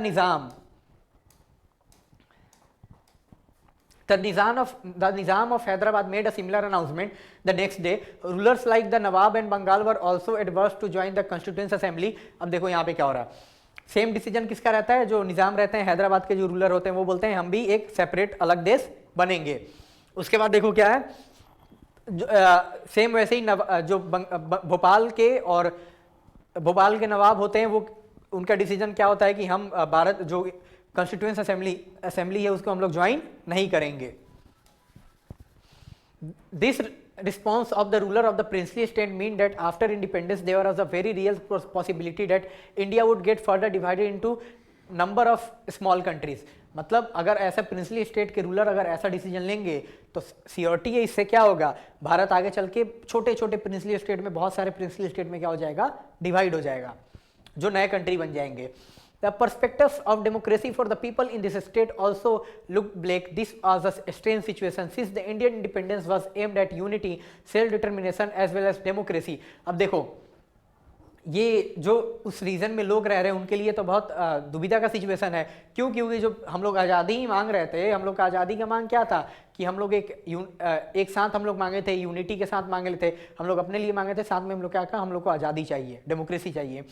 तो ये तो उस लोग के साथ अन्याय हो जाएगा जो उस रीजन में रह रहे हैं। In most of this princely state, government were run in non-democratic manner and the rulers were unwilling to give democratic rights of their population। अब देखो उन प्रिंसली स्टेट को रूल कौन कर रहा है? जो भी रूलर है। तो रूलर तो ऐसा नहीं है, वहाँ पे डेमोक्रेसी तो नहीं चल रहा है, उनके मन का जो है वो चल रहा है। यानी क्या चल रहा है? ऑटोक्रेसी चल रहा है, मोनार्की चल रहा है, मोनार्की चल रहा है। तो वो जो भी मोनार्की है वो थोड़ी चाहेंगे कि हम अपना पावर दे दे। तो इससे घाटा किसको हो रहा है? लोगों को हो रहा है। अब देखो गवर्नमेंट इनको लाइन पे लाने के लिए क्या अप्रोच फॉलो करती है। Government approach. The interim government took a firm stance against the possible division of India into small principalities of different size. Under the Mountbatten Plan, the princely states were free to join India or Pakistan. Sardar Patel was India Deputy Prime Minister and Home Minister during crucial time period immediately following independence. He played a historic role in negotiating with the rulers of princely state, firmly but diplomatically, and bringing most of them into the Indian Union. अब देखो क्या हो रहा है। जो हमारा interior government उस समय बनता है, जैसे ही देश आज़ाद होता है, उसमें क्या होता है, माउंटबेटन प्लान होता है। उससे क्या होगा कि उनको ऑप्शन दिया जाएगा या फिर भारत के साथ रहो या पाकिस्तान के साथ, नहीं तो एक अपना अलग सा देश बना लो। तो अगर प्रिंसली स्टेट का बात चलता तो क्या होता, भारत बहुत छोटे छोटे कंट्री में डिवाइडेड हो जाता। पर जो इंडिया के उस समय के वाइस प्राइम मिनिस्टर और होम मिनिस्टर जो थे, यानी first vice prime minister and first home minister of India Sardar Vallabh Bhai Patel, वो क्या करते हैं, जितने भी प्रिंसली स्टेट होते हैं सबके रूलर से बात करते हैं, किसी से प्यार से, किसी के दूसरे वे में डिप्लोमेटिक वे से, किसी को कुछ लालच दे के सबसे तरीके से बात करते हैं कि आप सब आइए हमारे साथ मिलके मर्ज कर लीजिए। It may look easy now but it was a very complicated task which required skillful persuasion. For instance there were 26 small states in today Odisha. Saurashtra region of Gujarat had 14 big states, 119 small states and numerous of other different administration। अब देखो ये दिखने में तो बहुत आसान लग रहा है, पटेल जी आराम से बैठेंगे सबसे बात कर लेंगे, पर देखो आज जो प्रेजेंट डे उड़ीसा है, उस प्रेजेंट डे उड़ीसा में कितने छोटे छोटे 26 अलग अलग किंगडम थे। यानी आज का उड़ीसा, एक यूनाइटेड उड़ीसा 26 अलग अलग देश भी बन सकता था। एक उड़ीसा में 26 देश बन सकता था, सोच लो। सेम वैसे ही सौराष्ट्र का रीजन, अब देखो सौराष्ट्र का रीजन बहुत इंटरेस्टिंग है। सौराष्ट्र का रीजन का most of the area Gujarat के पास है और थोड़ा सा रीजन महाराष्ट्र के पास है।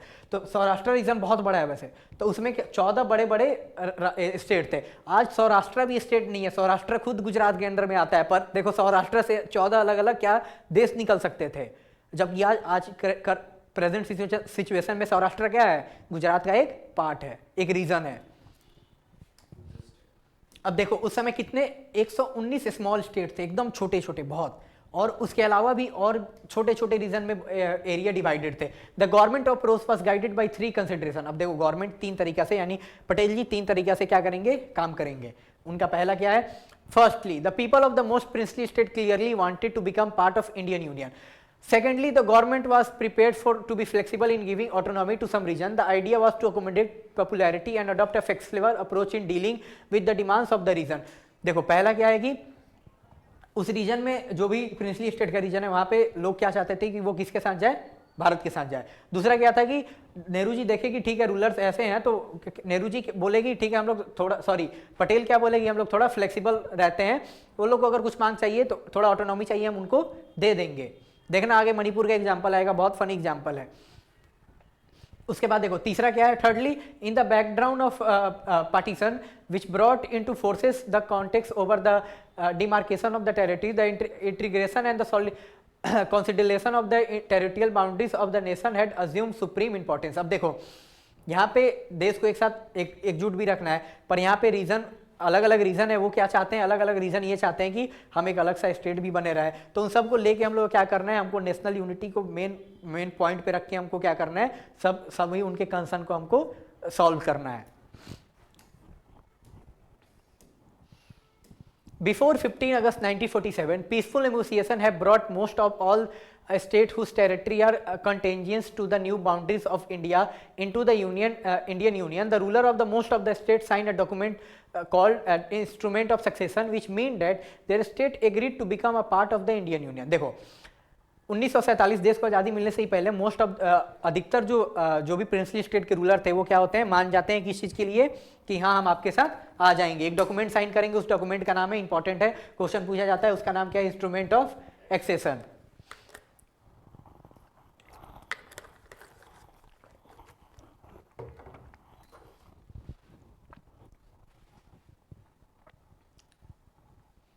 अब उस इंस्ट्रूमेंट ऑफ एक्सेशन से क्या होगा, वो रीजन इंडिया के साथ अपने आप मतलब बात मान के आ गई है। अब देखो, accession of princely state of Junagadh, Hyderabad, Kashmir and Manipur proved more difficult than the rest. अब ये 4 ऐसे अलग अलग एग्जाम्पल हैं जहां पे हमको इनको साथ लाने में थोड़ा दिक्कत हुआ था। The issue of the Junagadh was resolve after plebiscite conferred people desire to join India. You will read about Kashmir in chapter 7. Here let us look at the case of Hyderabad and Manipur. देखो इस chapter में हम लोग किसके बारे में पढ़ेंगे, ये तुम्हारे हैदराबाद और मणिपुर के बारे में। जूनागढ़ में क्या होता है, जूनागढ़ में वहाँ के लोग ही चाहते थे भारत के साथ आने का। जूनागढ़ का देखो एग्जाम्पल क्या था, जूनागढ़ का जो रूलर था वो मुस्लिम था, पर जूनागढ़ के जो पॉपुलेशन था मोस्ट ऑफ द पीपल ही हिंदू थे, और रूलर कौन था, मुस्लिम था। वो चाहता हम पाकिस्तान के साथ जाए, यहाँ से वो छोड़ के भाग जाता है रीजन को। जब गवर्नमेंट यहाँ से लेके जाएगी, सरदार वल्लभ भाई पटेल अपना फोर्स भेजने को तैयारी करेंगे, वो छोड़ के पाकिस्तान भाग जाएगा, उस कारण से क्या हो जाएगा, जूनागढ़ इंडिया में आ जाएगा। कश्मीर के बारे में हम लोग इसमें इस बुक के हिसाब से हम लोग कब पढ़ेंगे, चैप्टर 7 में। अभी हम लोग किसके बारे में पढ़ने वाले हैं, हैदराबाद और मणिपुर। यही है हैदराबाद के निजाम, पतलू से आदमी, बहुत अमीर आदमी थे उस समय पे, दुनिया के सबसे अमीर आदमी में से एक थे, हैदराबाद के निजाम।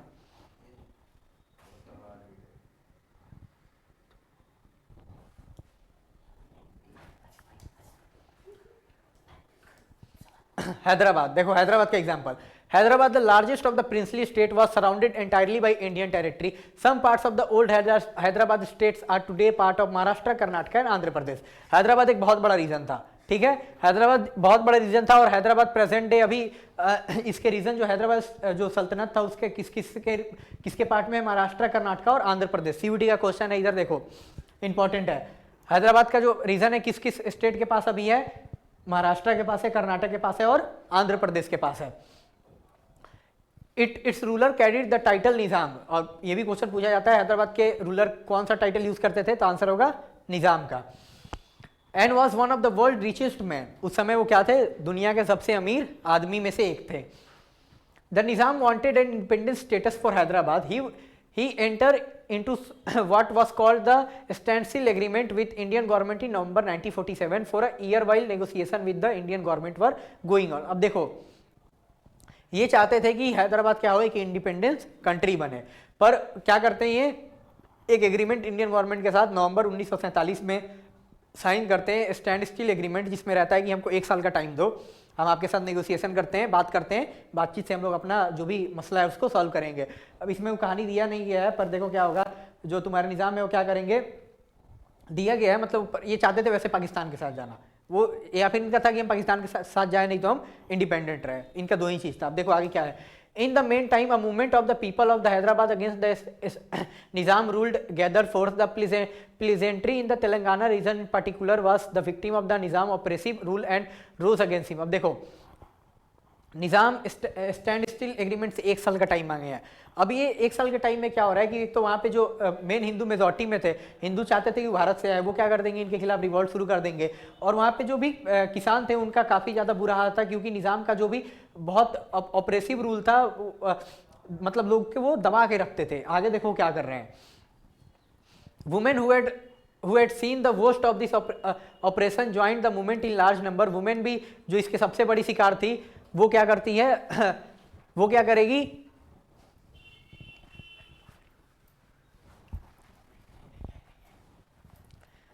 वुमेन क्या करेगी, इस मूवमेंट का वो भी पार्ट बन जाएंगे। अब देखो 2 इंपॉर्टेंट चीज है, कौन कौन इसका कौन कौन पार्ट बनेगा, the communist and the Hyderabad Congress were in the front foot of the movement. 2 उस समय मेन पॉलिटिकल पार्टी भी कौन कौन सा है, कांग्रेस है, जो कम्युनिस्ट पार्टी ऑफ इंडिया है, हिंदू महासभा है, मेन 3 पॉलिटिकल पार्टी इंपॉर्टेंट यही है। तो ये क्या करेंगे, जो कम्युनिस्ट है वो भी सपोर्ट करेंगे हैदराबाद के एक सेशन को इंडिया में, और जो कांग्रेस के लीडर थे वो भी करेंगे। कम्युनिस्ट क्यों करेंगे, क्योंकि वहां पे ये जो काम करने वाले किसान हैं उनको दबाया जा रहा है, उनको मारा जा रहा है। तो कम्युनिस्ट पार्टी इसीलिए बना था, वो मतलब वर्कर और किसान का ही पार्टी था, इसलिए वो उनका फुल सपोर्ट था इस मूवमेंट को। आगे देखो क्या हो रहा है। The Nizam responded by unleashing a paramilitary force known as Razakars on the people. The atrocities and the communal nature of the Razakars knew no bounds. They murdered, they murdered, maimed, raped, and looted, targeting particularly the non-Muslim. The central government had to order the army to tackle the situation. अब देखो, एक साल का time मांगा है हैदराबाद। हैदराबाद क्या कर रहे हैं यहाँ पे? जो निज़ाम थे वो ऑर्डर दे देते हैं, वहाँ पे कुछ लोग का सेना बनाया जाता है, उनको रजाकार बोला जाता है। वो क्या करेंगे? जो हिंदू थे, हिंदू को मारना शुरू कर दिया जाएगा। हिंदू महिलाओं के साथ रेप होगा, उनके जो भी जेवरात थे, उनके जो भी सोना, ये सब उनको लूटा जाएगा। क्यों? ताकि नॉन मुस्लिम का पॉपुलेशन को, यानी जो हिंदू का पॉपुलेशन है हैदराबाद के रीजन में, उसको खत्म कर दिया जाए। अगर हिंदू रहेगा ही नहीं तो वो मुस्लिम रीजन बन जाएगा, मुस्लिम रीजन बन जाएगा तो वो पाकिस्तान का पार्ट। ये ऐसा निजाम का सोच था। द सेंट्रल गवर्नमेंट हैड, अब इसलिए अब जब सेंट्रल गवर्नमेंट देखेगी कि इतना अत्याचार हो रहा है तो सेंट्रल गवर्नमेंट क्या करेगी? डायरेक्ट फोर्स भेजेगी। उसके बाद क्या होगा?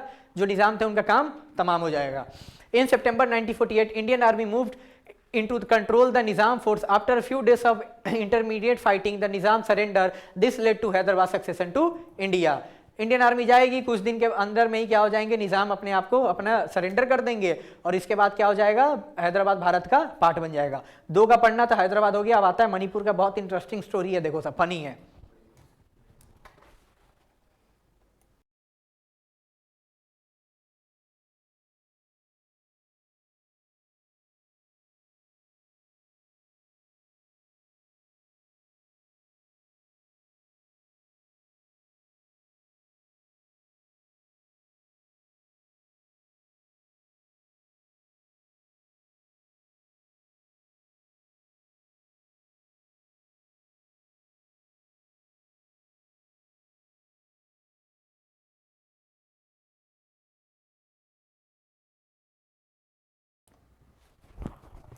अब देखो मणिपुर का कहानी आता है। A few days before independence the maharaja of Manipur Bodh Chandra Singh signed instrument of succession with Indian government on the assurance that the internal autonomy of the Manipur would be maintain. अब देखो ये इंपॉर्टेंट क्वेश्चन बनता है सीयूटी के लिए। जो मणिपुर के महाराजा का क्या नाम है? बोधचंद Singh.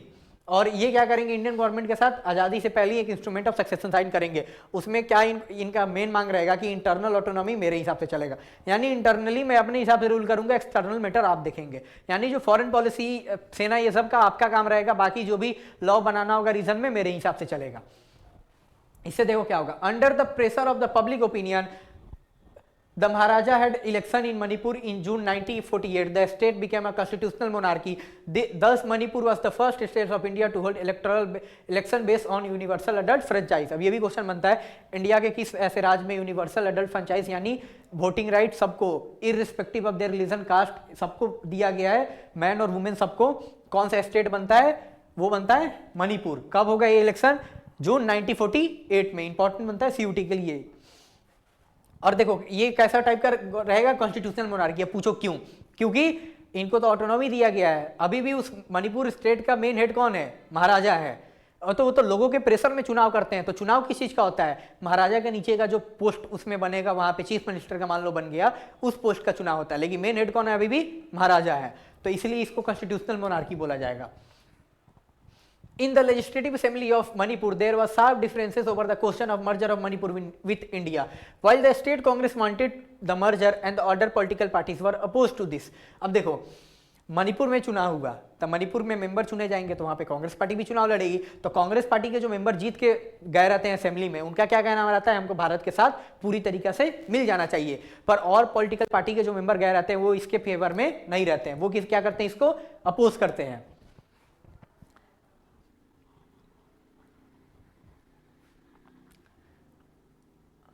The government of India succeeded in persuading the Maharaja into signing the merger of agreement in September 1947. Finally, जो वहाँ के लोग होते हैं वो क्या करते हैं? इंडियन गवर्नमेंट मतलब महाराजा पे दबाव डालेंगे और महाराजा क्या करेंगे? इंडिया गवर्नमेंट के साथ मर्जर एग्रीमेंट कब साइन करेंगे? 1949 में। कब? सितंबर 1949 यानी 1949। बस लास्ट का ही कुछ होगा may be.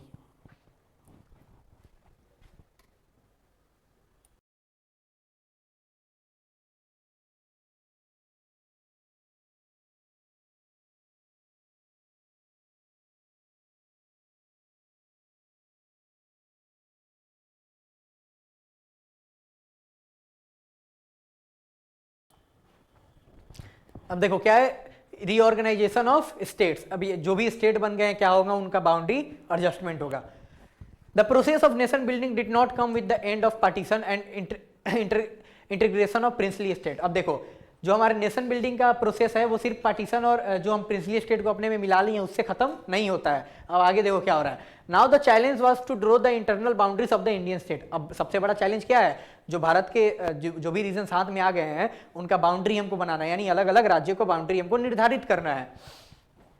This was not just a matter of administrative division. The boundary had to be drawn in a way so that the linguistic and cultural polarity of the country could reflected without affecting the unity of the nation.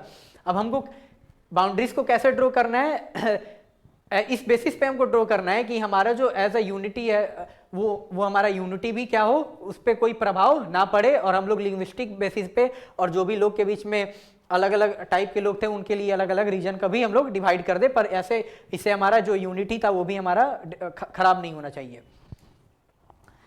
During colonial rule, the Indian boundaries were drawn either on administrative convenience or simply coincide with the territories annexed by the British government or the territory ruled by the princely rule. अब देखो हम लोगों को कैसे बनाना है, linguistic basis पे या फिर जो लोग का डिमांड है उस बेसिस पे। पर ब्रिटिशर कैसे रीजन को डिवाइड कर रखे थे, वो अपने एडमिनिस्ट्रेटिव कन्वीनियंस के लिए वो ऐसे रीजन को डिवाइड किए थे कि हमको रूल करने में ज़्यादा मतलब रीजन को गवर्न करने में ईजी हो, या फिर जिस रीजन को जीतते जाएंगे वो क्या करेंगे अपने अंडर मिला लेंगे, या फिर कैसे रहेंगे जो प्रिंसली स्टेट था वो रीजन था, यानी उनको इंटरनल बाउंड्री का तो कोई सोचना ही नहीं था। Our national movement had rejected this division as artificial and had promised the linguistic principle as the basis of the formation of the state. अब देखो, in fact, after the Nagpur session of Congress in 1920, the principle was recognized as the basis of reorganization of the Indian National Congress Party itself. Many provincial Congress committees were created by linguistic zones which did not follow the administrative division of the British India.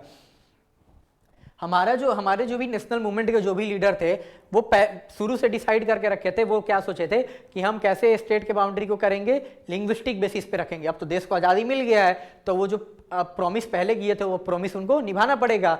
तो वो क्या करते हैं, कांग्रेस के जो leader थे, जो उनका सेशन होता है 1920 में ही, उसमें ही वो लोग क्या बोलते हैं, वो इस आइडिया को हटा देते हैं कि हम लोग एडमिनिस्ट्रेटिव कन्वीनियंस के हिसाब से डिवीजन को नहीं बांटेंगे, हम लोग लिंग्विस्टिक बेसिस पे बांटेंगे। उस समय जो कांग्रेस का कमेटी बनता था, यानी कांग्रेस पार्टी भी, एक तो कांग्रेस पार्टी है पूरे देश में, उसके मेंबर है, तो उस पार्टी के भी जो कमेटी में मेंबर थे वो कमेटी किस बेसिस पे बनता था, लिंग्विस्टिक बेसिस पे भी, यानी रीजन और लैंग्वेज के बेसिस पे वो बनता था। उस रीजन के मेंबर के लोग उस रीजन में वैसे होते थे।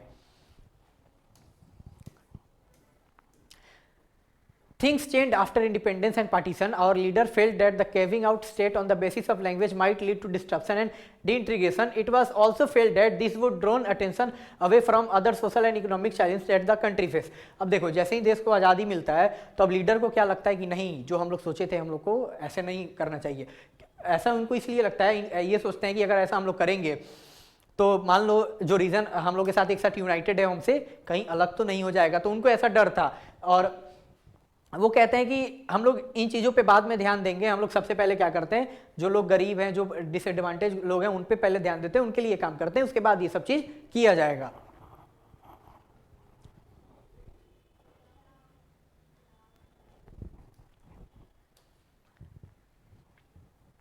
The central leadership decided to postpone the meeting. The central leadership decided to postpone matter. The need for postponement was also felt because the fate of the princely state had not been decided. Also, the memory of the partition was still fresh. अब देखो जो central leadership है, यानी जो बड़े बड़े leader हैं, वो क्या करेंगे गवर्नमेंट के, वो इस चीज़ को अभी तक के लिए रोक देंगे। रोकने का रीज़न क्या था, एक तो पार्टीशन अभी हुआ था, उसमें जो जख्म लोगों को मिला था वो अभी मतलब पुराना हुआ नहीं था, अभी ताज़ा ही था सब। और प्रिंसली स्टेट भी अच्छे से पूरा अभी तक मर्ज नहीं किए थे इंडिया में, इसलिए ये प्लान को अभी रोका जाता है। अब देखो आगे कैसे होगा। The decision of the national leader was challenged by the local leaders and people. Protests began in Telugu-speaking region of old Madras province, which included present-day Tamil Nadu, parts of Andhra Pradesh, Kerala and Karnataka. अब देखो क्या होगा, पर जो local leader थे और लोग थे वो उनको तो चाहिए था भाई स्टेट अब मतलब हो कि लिंग्विस्टिक बेसिस पे हो डिवाइड। तो जो सबसे पहले क्या होता है, मद्रास प्रोविंस था पुराना, जिसका अभी प्रेजेंट है आंध्र प्रदेश हो गया, केरला हो गया, कर्नाटक हो गया और तमिलनाडु हो गया, ये सब रीजन मिलके मद्रास प्रोविंस बनता था। तो यहाँ के लोकल लीडर और जो भी लोग रहेगा क्या मांग करेंगे कि लिंग्विस्टिक बेसिस पे आप क्या करेंगे, स्टेट के बाउंड्री को बनाए। The Vasundhara movement, as the movement for a separate Andhra Pradesh was called, demand that the Telugu speaking area should be separated from Madras province, of which they are part, and and be made into a separate Andhra province. Nearly all the political forces in the Andhra region were in favor of linguistic reorganization of the then Madras province. अब देखो उसी समय क्या होगा, एक movement देश में शुरू होगा जिसका नाम क्या है मूवमेंट का, वसुंधरा सॉरी विशाल आंध्रा मूवमेंट। विशाल आंध्रा मूवमेंट क्या नाम है उस मूवमेंट का, विशाल आंध्रा मूवमेंट। वो मूवमेंट किसके लिए था, आंध्र प्रदेश, आंध्र नाम का एक अलग सा स्टेट बनाया जाए। किसके लिए बनाया जाए, तेलुगु स्पीकिंग लोगों के लिए, यानी जो तेलुगु भाषा बोल रहे हैं उनके लिए एक अलग से राज्य बनना चाहिए जिसका क्या नाम है, आंध्रा। और इसके फेवर में जितने भी आंध्र प्रदेश के जो भी पॉलिटिकल पार्टी इसके लीडर थे, जो भी लोग थे, सबको इसके फेवर में थे कि हाँ लिंग्विस्टिक बेसिस पे आंध्र प्रदेश बनना चाहिए। किससे, मद्रास प्रोविंस से हटके अब एक आंध्र एक अलग सा रीजन होना चाहिए। The movement gathered momentum as a result of the Central Congress vacillation. Poti Siramalu, a Congress leader and a veteran Gandhi, went on an indefinite fast that led to his death after 56 days. This caused great unrest and resulted in violent outbursts in the Andhra region. People in large number took the street. Many were injured and lost their lives in police firing. In Madras, several legislators resigned from their seat in protest. Finally, the Prime Minister announced the separation of state Andhra from Madras इन दिसंबर 1952। यानी देखो अब ये movement बहुत ज़्यादा क्या करेगा, large scale पे speed पकड़ लेगा। और उसी समय एक पुराने कांग्रेस के लीडर थे और वो गांधी जी के फॉलोअर भी थे, उनका क्या नाम है, पोटी सीरामल। वो क्या करेंगे, भूख हड़ताल पे चले जाएंगे जब तक, कब तक, जब तक आंध्र प्रदेश एक नया राज्य नहीं बन जाता है। कांग्रेस कोई भी सेंट्रल गवर्नमेंट इनका बात नहीं मानती है, ये भूख हड़ताल पे ही 56वें दिन इनका क्या हो जाता है, मृत्यु हो जाता है, ये मर जाते हैं। अब इनके मरने से क्या हो जाएगा, लोग में और ज़्यादा आक्रोश पैदा होगा। आक्रोश पैदा होगा तो क्या होगा, लोग वायलेंट मतलब मेजर अपनाने लगेंगे, आग मतलब स्ट्रीट में लोग जलाने लगेंगे, लोग मतलब जो भी पब्लिक प्रॉपर्टी होता है उसको। साथ में उसके बाद क्या होगा, जो भी उस समय मद्रास प्रोविंस में इलेक्टेड मेंबर थे जो आंध्र रीजन के थे, वो क्या करते हैं, बहुत सारे लेजिस्लेटर प्रोटेस्ट में रिजाइन कर देते हैं। और फाइनली इससे क्या होता है, जो हमारे प्राइम मिनिस्टर है उनको एक सबसे पहले स्टेट एक बनाना पड़ता है। सबसे पहले स्टेट लिंग्विस्टिक बेसिस पे बनता है, उसका नाम क्या है, आंध्र। वो कब बनेगा, दिसंबर 1952 में।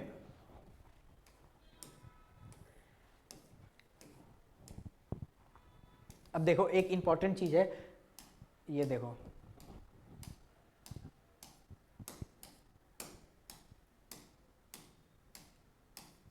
एक देखो ये उस समय प्रिंसली देखो ब्रिटिश इंडिया डायरेक्ट यानी प्रोविंसेस ब्रिटिश के पास जो रीजन है वो येलो में है, और जो प्रिंसली स्टेट है वो कौन सा रीजन है, ऐसे ब्लू में।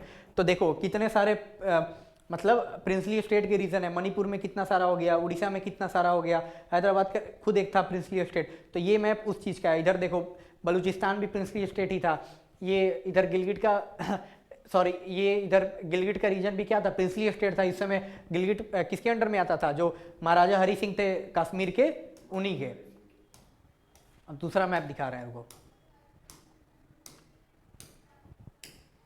ये देखो जब पहला रीऑर्गेनाइजेशन एक्ट होता है 1956 में, उसके बाद जब स्टेट अलग अलग बनेंगे तुमको रीजन के हिसाब से, तो टोटल ये अलग अलग स्टेट बनेंगे और यूनियन टेरिटरीज बनेंगे।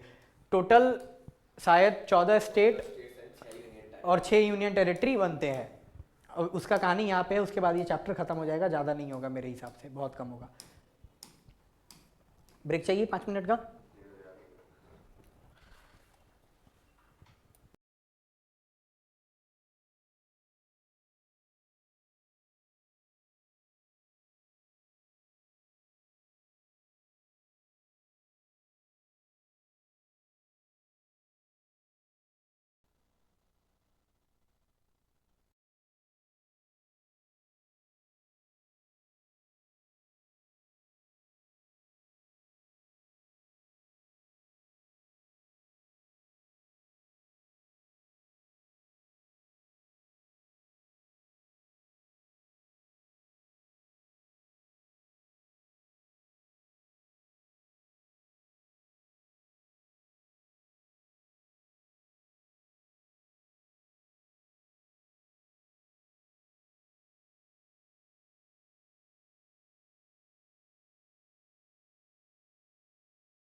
स्टार्ट करते हैं फिर से।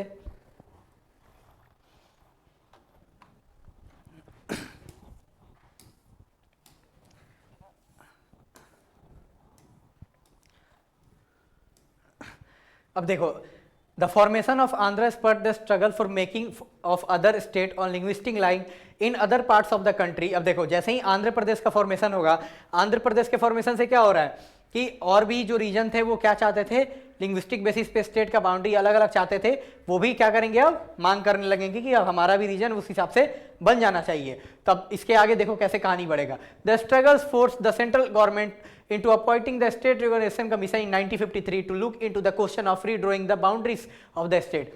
अब इस कारण से क्या होगा, जो उस समय की सेंट्रल गवर्नमेंट है क्या करेगी, एक कमीशन बैठाएगी, कब, 1953 में, 1953 में, जिसका क्या नाम है, स्टेट रीऑर्गेनाइजेशन कमीशन, ताकि आप क्या करें, जो भी स्टेट मांग कर रहे हैं लिंग्विस्टिक बेसिस पे, उनको स्टेट के रीजन के बाउंड्री को आप क्या करें, दे सके। ऐसे करके देखो कहानी आगे बढ़ेगा। The commission in its reports accepted the boundaries of the state should respect the boundary of different language. On this basis of its report state reorganisation act was passed in 1956। This led to creation of 14 state and 6 union territories। Commission क्या recommendation देगी, ये बोलेगी कि हाँ linguistic basis पे उनको काम दिया गया रहता है, जो भी लैंग्वेज के बेसिस पे आप क्या रीज़न बताइए, और जो जो रीज़न है हमको रिकमेंड कीजिए, वो रीज़न रिकमेंड किया जाएगा, और एक पास होगा तुम्हारा स्टेट रीऑर्गेनाइजेशन एक्ट, कब, 1956 में। उस बेसिस पे क्या होगा, 14 स्टेट और 6 यूनियन टेरिटरी का क्या होगा, क्रिएशन होगा। ये सीयूटी के लिए इंपॉर्टेंट चीज़ है, पूछा जाता है, ये क्वेश्चन पूछा जाएगा कि जो तुम्हारा स्टेट रीऑर्गेनाइजेशन एक्ट है, कब फॉर्मेशन, कमीशन का कब फॉर्मेशन हुआ, 1953। ये फिर एक्ट कब आया, 1956। कितने स्टेट बने, 14 स्टेट। कितने यूनियन टेरिटरी बने, 6 यूनियन टेरिटरी। तो ऐसे चल के अब कहानी आगे बढ़ेगी। One of the most important concern in the early years was the demand for separate state would endanger the unity of the country। It was felt that linguistic state may foster separatism and create pressure on the newly formed nation। अब देखो, जो तुम्हारा demand है separate state का linguistic के basis पे, तो इसमें जो भी रीजन लीडर थे वो इसके अगेंस्ट में इसलिए थे क्योंकि उनको लगता था कि देश अभी अभी आज़ाद हुआ है, और मान लो अगर हम लैंग्वेज के बेसिस पे रीजन को डिवाइड कर देंगे, कहीं आगे चल के वो नया देश का मांग करने लगे, उनको ऐसा डर था। तो इसलिए ये लोग चाहते थे कि नहीं ऐसा नहीं हो। ऐसा लीडर, जो समय के लीडर थे पहले, उनको कंसर्न हुआ। But the leader under popular pressure finally made a choice in favour of the linguistic state. देखो वो चाहते तो नहीं थे, पर प्रेशर इतना था लोगों का, उस कारण से क्या हुआ, उनको मानना पड़ा। It was hoped that if we upset the regional and linguistic claims of all regions, the trade division and separatism would be reduced. Besides the accommodation of regional demands and the formation of linguistic vessel also seen as a more democratic। अब देखो, leader ऐसा मान लिए कि अगर हम लोग reason को रीजनल और लिंग्विस्टिक क्लेम्स के हिसाब से जो भी रीजन है उसको हम लोग बांट देंगे, तो लोगों का जो मांग होगा वो कम हो जाएगा, और उनको ऐसा लगा कि ऐसे जो सेपरेटिज्म का उनके अंदर अगर भावना नहीं आएगा, ऐसा उनको लगा, और ये सच भी होता है। हम लोग आज as a present, as a whole, हम लोग अभी भी खड़े हैं।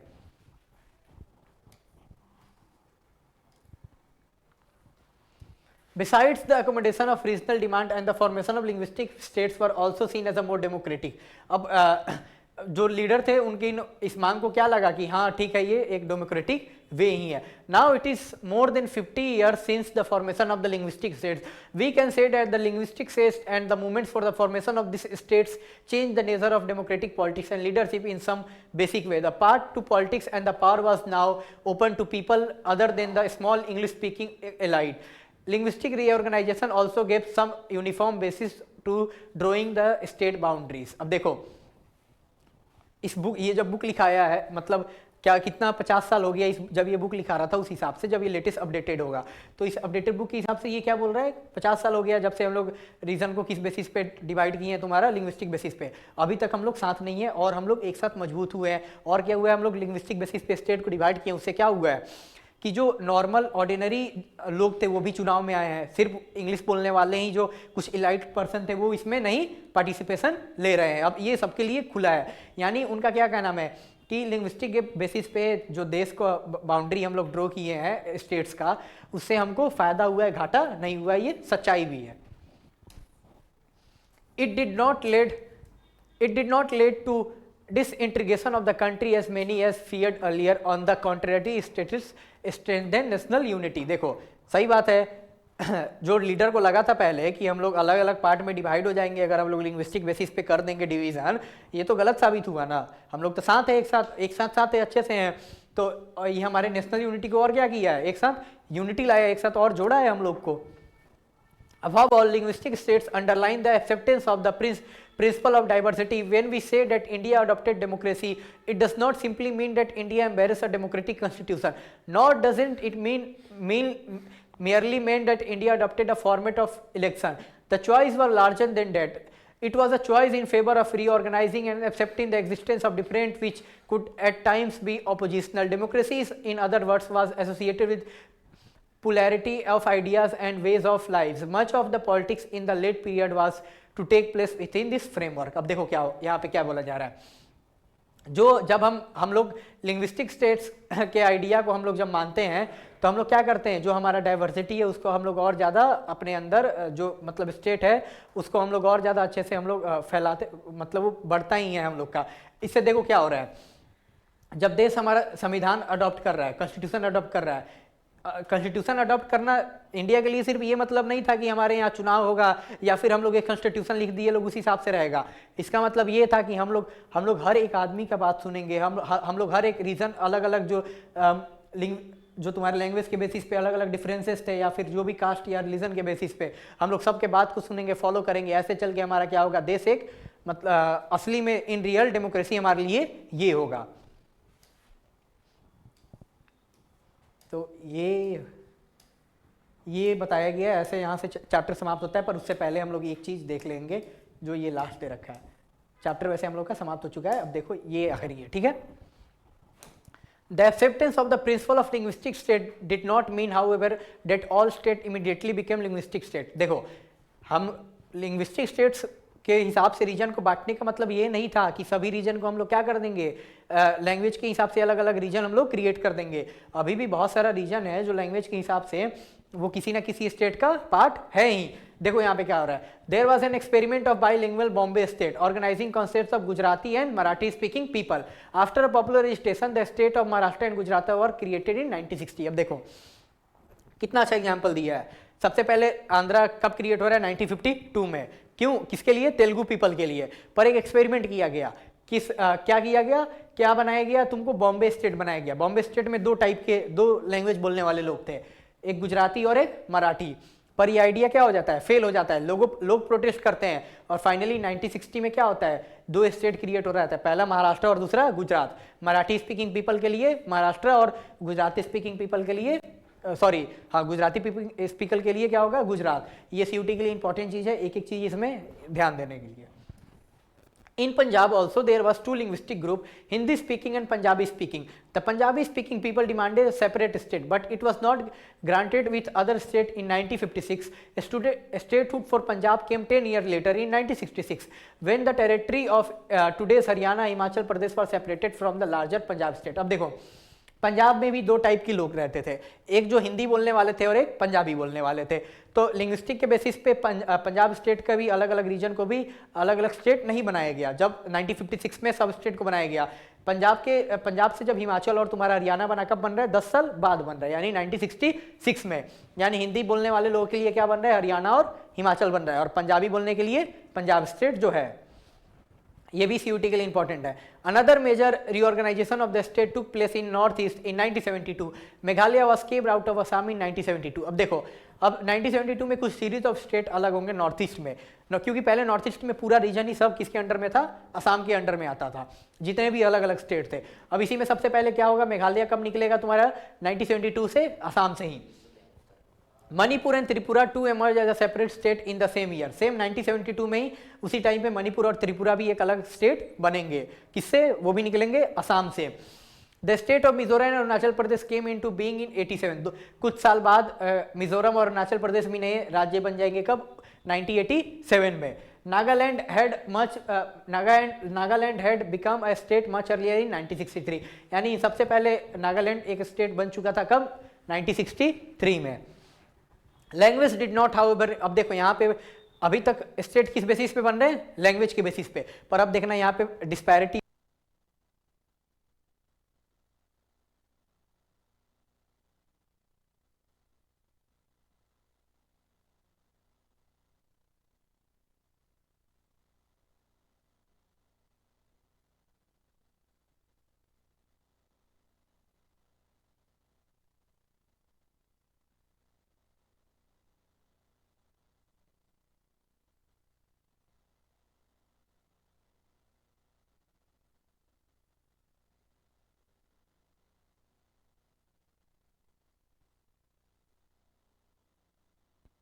आपको क्या करना चाहिए?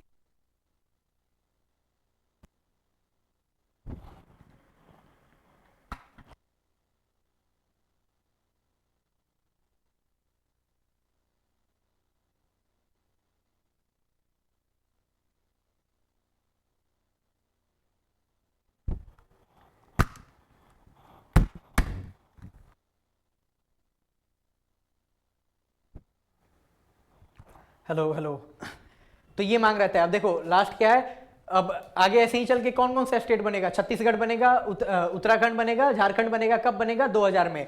और छत्तीसगढ़ बनेगा तुम्हारा, मध्य प्रदेश से उत्तराखंड बनेगा, उत्तर प्रदेश से और झारखंड बनेगा बिहार से। तीन तीन स्टेट अलग अलग एक साथ बाहर आते हैं साल 2000 में, 2000 में।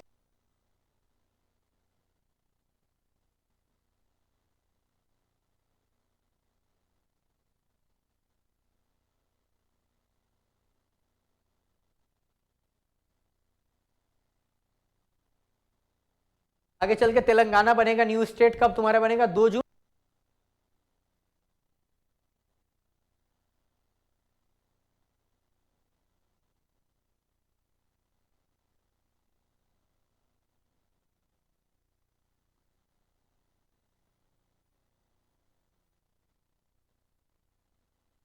यहाँ पे ये बोला जा रहा है कि अभी और सारे स्टेट और सारे रीजन है जो क्या मांग कर रहे हैं, अलग अलग सेपरेट स्टेट मांग कर रहे हैं। जैसे तुम्हारा एग्जांपल दिया गया है कि विदर्भ रीजन जो महाराष्ट्र,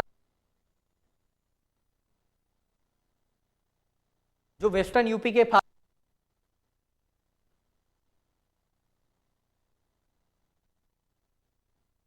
नॉर्दर्न बंगाल का रीजन है, अपर रीजन यानी दार्जिलिंग साइड का, वो उधर ज्यादा नेपाली लोग रहते हैं, उन लोग का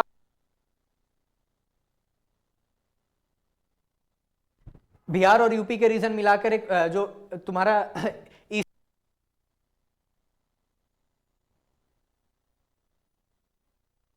जहां पे मेनली भोजपुरी बोला जाता है, वहां पे मांग किया जा रहा है अलग से पूर्वा,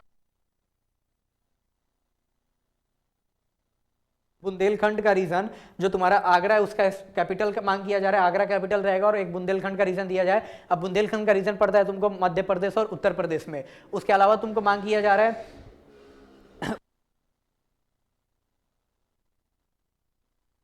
एक बड़ा सा रीजन है। ऐसे ही पूरे इंडिया में अलग अलग स्टेट का,